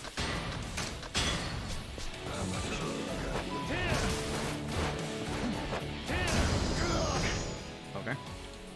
You stand there then, old man. You do you. I don't know what the fuck you're doing, but I'm sure you do you. Not being able to read anything? Exactly. Like, yeah. Let me see, also a secondary school. It's been a decade in the kind of refresh stuff, get back in the groove of things on level 20. Nice. I was on level 18, I think. I haven't used Wanikani in a couple of months, which is not good. But my grammar was going to shit, so I had to focus on Genki. I got the Genki books down here next to me, actually. I need to get back to those, honestly.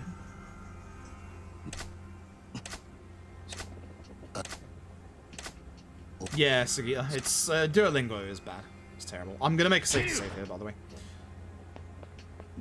But yeah, Wanikani is great for kanji, but you just need something for the actual grammar. Like, I think Wanikani is for me, and again, it's different per person. It's not going to be like great for everybody, and that's why there's a free trial for it. Wanikani for me is probably the best method that I could have for learning kanji because it gives me good mnemonics to remember what each of the kanji are. Whereas for other people with remember the kanji, just learning the kanji first and then coming back to it after works for them. It's just one of those things that's different per person. Like, there's no terrible way to do it outside of Duolingo, which is the terrible way. Don't use Duolingo. Please.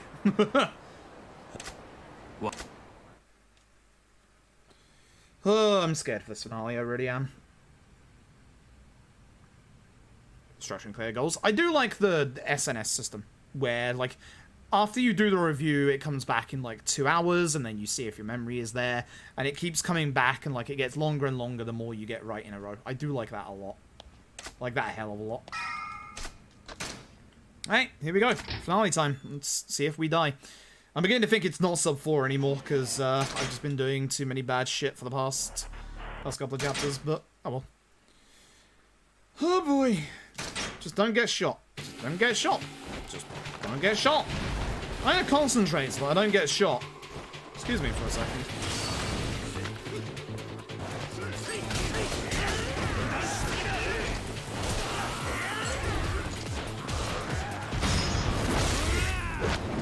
That's the reason I was saying don't get shot. There's a reason I was saying don't get shot. I'll take care of the guy with a fucking gun. There's 2 of them in this room.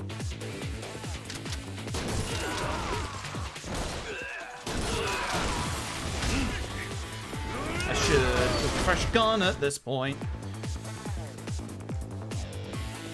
I should probably, honestly, get HP upgrades. I should really get HP upgrades. I'm being very, very stubborn about this. I should get HP upgrades. Especially for what I'm about to do. I should get HP upgrades. Let's not lose the run. Let's get HP upgrades. Get him the beast tree.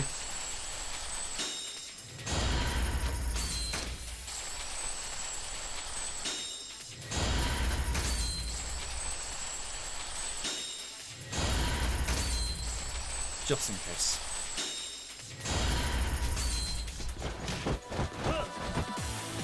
I kind of forgot I was on rush again, but hey, there you go. Let's try and move. Again, heat moves aren't good, so just attack. Like, heat moves are not good in Legend. So I was wondering if he was gonna block that or not.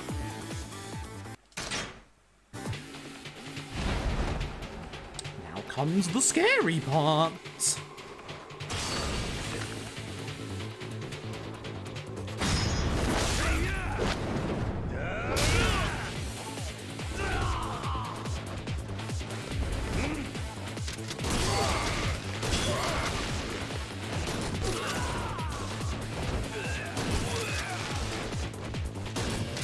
How did that not hit that guy? I'm kind of surprised that didn't hit that guy. I was kind of banking on it. Oh, I hate this fight. This fight is terrible. This fight is terrible. I hate this fight. I might try something dumb here. Curious about something. Yeah, it knocks him to the ground. Good.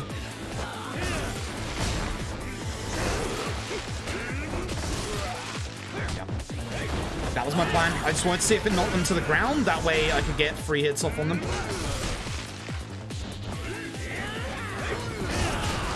Beautiful fucking fight. Let's go. Equip the new shotgun, please. Please do the shotgun thing. And you know what? Whilst we're here, just in case, because I think I can still die if all 3 of them shoot me. Let's not find out. Let's not find out. Okay.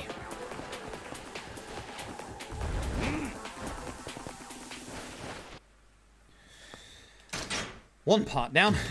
Next up. Slightly harder part. Or at least for the bosses. That's not a shotgun. I gotta remember to equip shotguns, goddammit.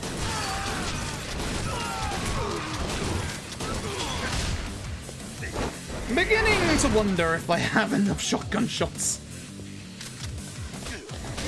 Hello, Yoshi. Fuck you, Yoshi. Kinda forgot you'd do that, asshole.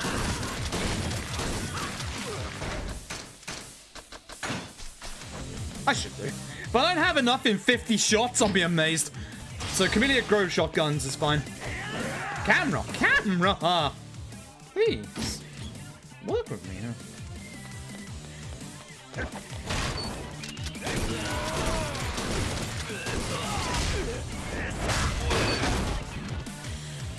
Oi.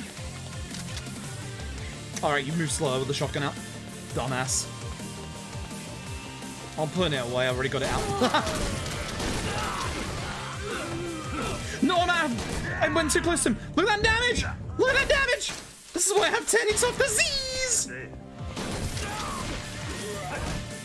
Fuck! Get shot! No! How is that too close? How is that too close? Please!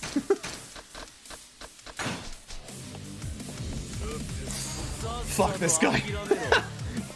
Thank God we can take care of the two guys with the guns. Fuck this bit. Bonk! Yeah, get in this tiny strat, idiot. Fuck this guy. I hate this guy. I actually really hate this guy a lot. I don't want him to get up at all. I might use the dagger heat move on him, we'll see. Oh, I'm using the dagger heat move on him. Man's trying to murder me. Man's getting a dagger in the face. You know what? Man's getting a dagger. Man's just getting a dagger. Goodbye. That's how we do it. Provided I don't die, this should be sub 4. Shame it's a boss rush.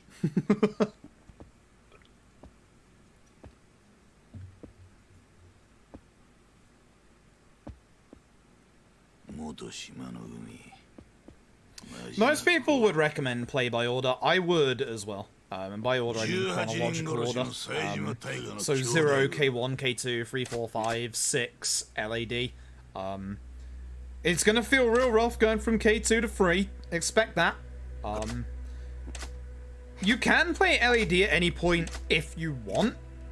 It is a decent starting point because it is essentially a fresh story.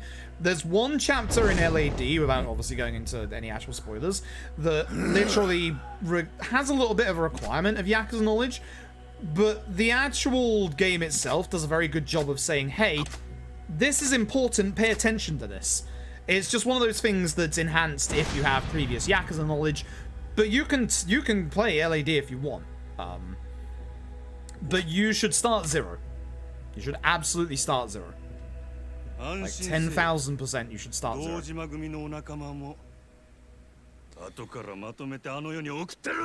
I'm not looking forward to this fight. Out of all the fights in the game, the next 2 are the ones we don't want to see their second phases for. So I'm going to try and push Iwano into the furniture here. That's looking good.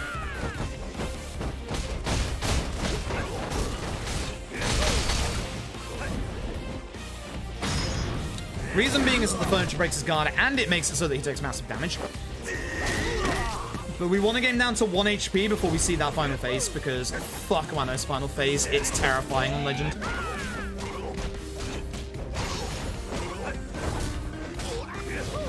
Shit!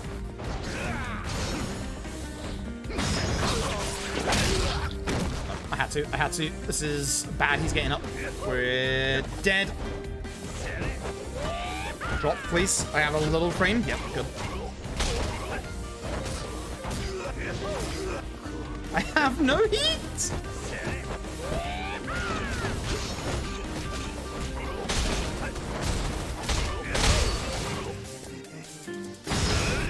Damn! Alright, well that went well. Can't complain to that. Can't complain of that in the slightest. Keep it. Yeah, can't complain of that in the slightest. Alright, cool. Cool. That did work out surprisingly well. I thought I dropped it. Wano is one of the bosses that actually enables you to attack him as long as you're, like, attacking him as he gets up, and that way you can't get his next phase. This fucker, however... God, I hate this guy. So, the nice thing is, it should start the same way on Legend as it does in the any percent. Should.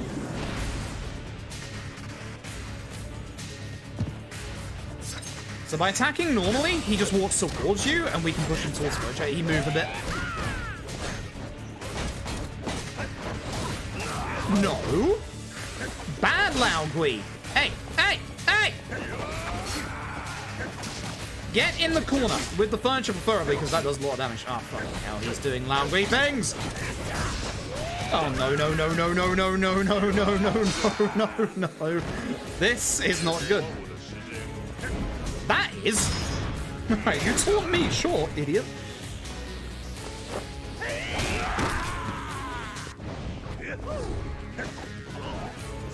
Ah, that's bad. He's getting up. He doesn't care. Shit, that's bad. So this is the phase we don't want to see because he now has a sword and a gun. Woo! Fuck you.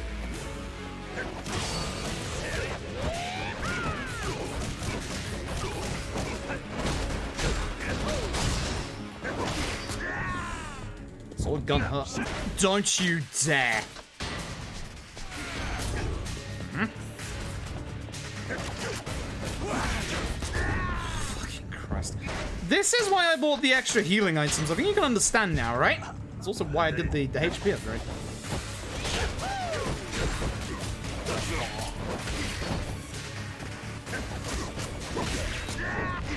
Fucking hate Laogui on Legend.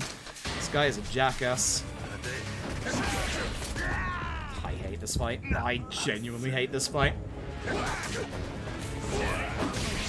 I don't have the heat to be able to combo fast is the problem. This is what I found in the last run, I think.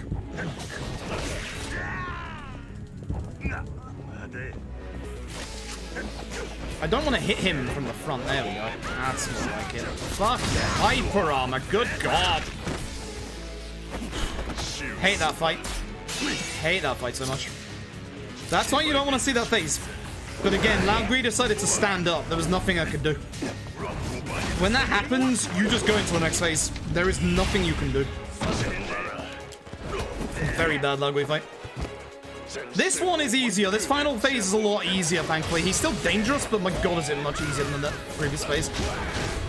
See, it's still dangerous. It still counters me, but hey.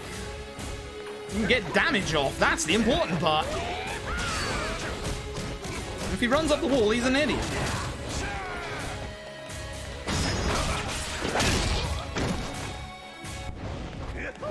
Two combo.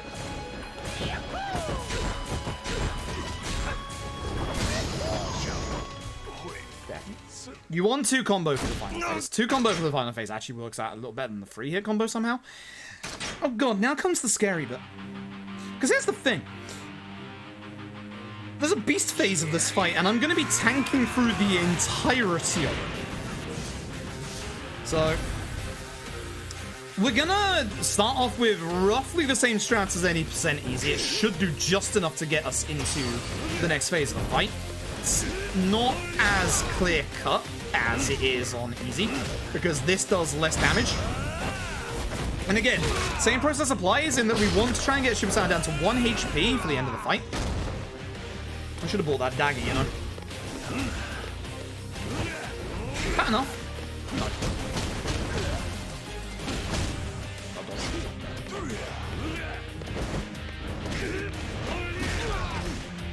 Just have to do a little bit more. That should be enough. Now comes the scary part. This is probably the part where I die, honestly. Even if I don't get QT skip, it's fine, honestly. I think just get to the end.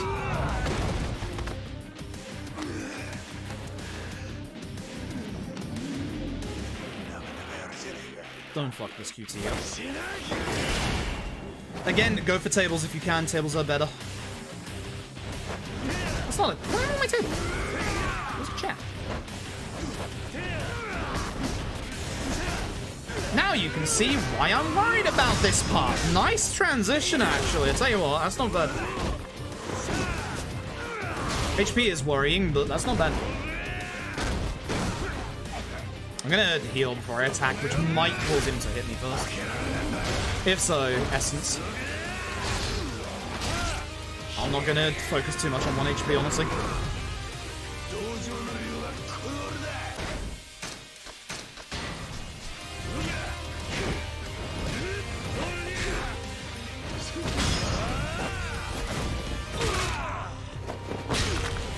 I'm not focusing on 1 HP, I'm just gonna take him out.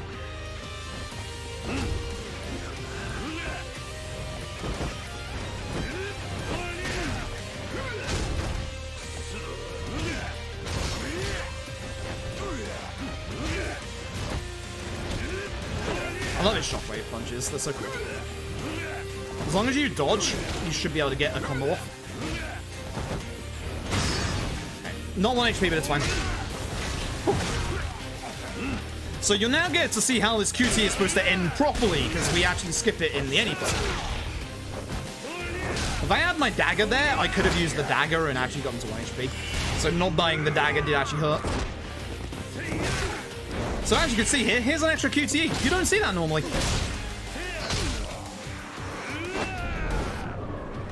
More this.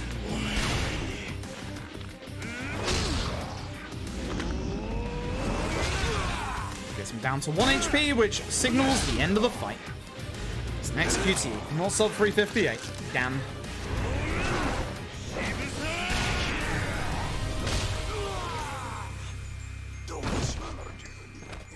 It was okay. It was okay. Sub 4 is good, but that was a run that was terrible in a lot of places. But for an experimental run with the new any percent strats, not bad. Definitely learned a lot from that, which is good. Definitely learned a hell of a lot from that.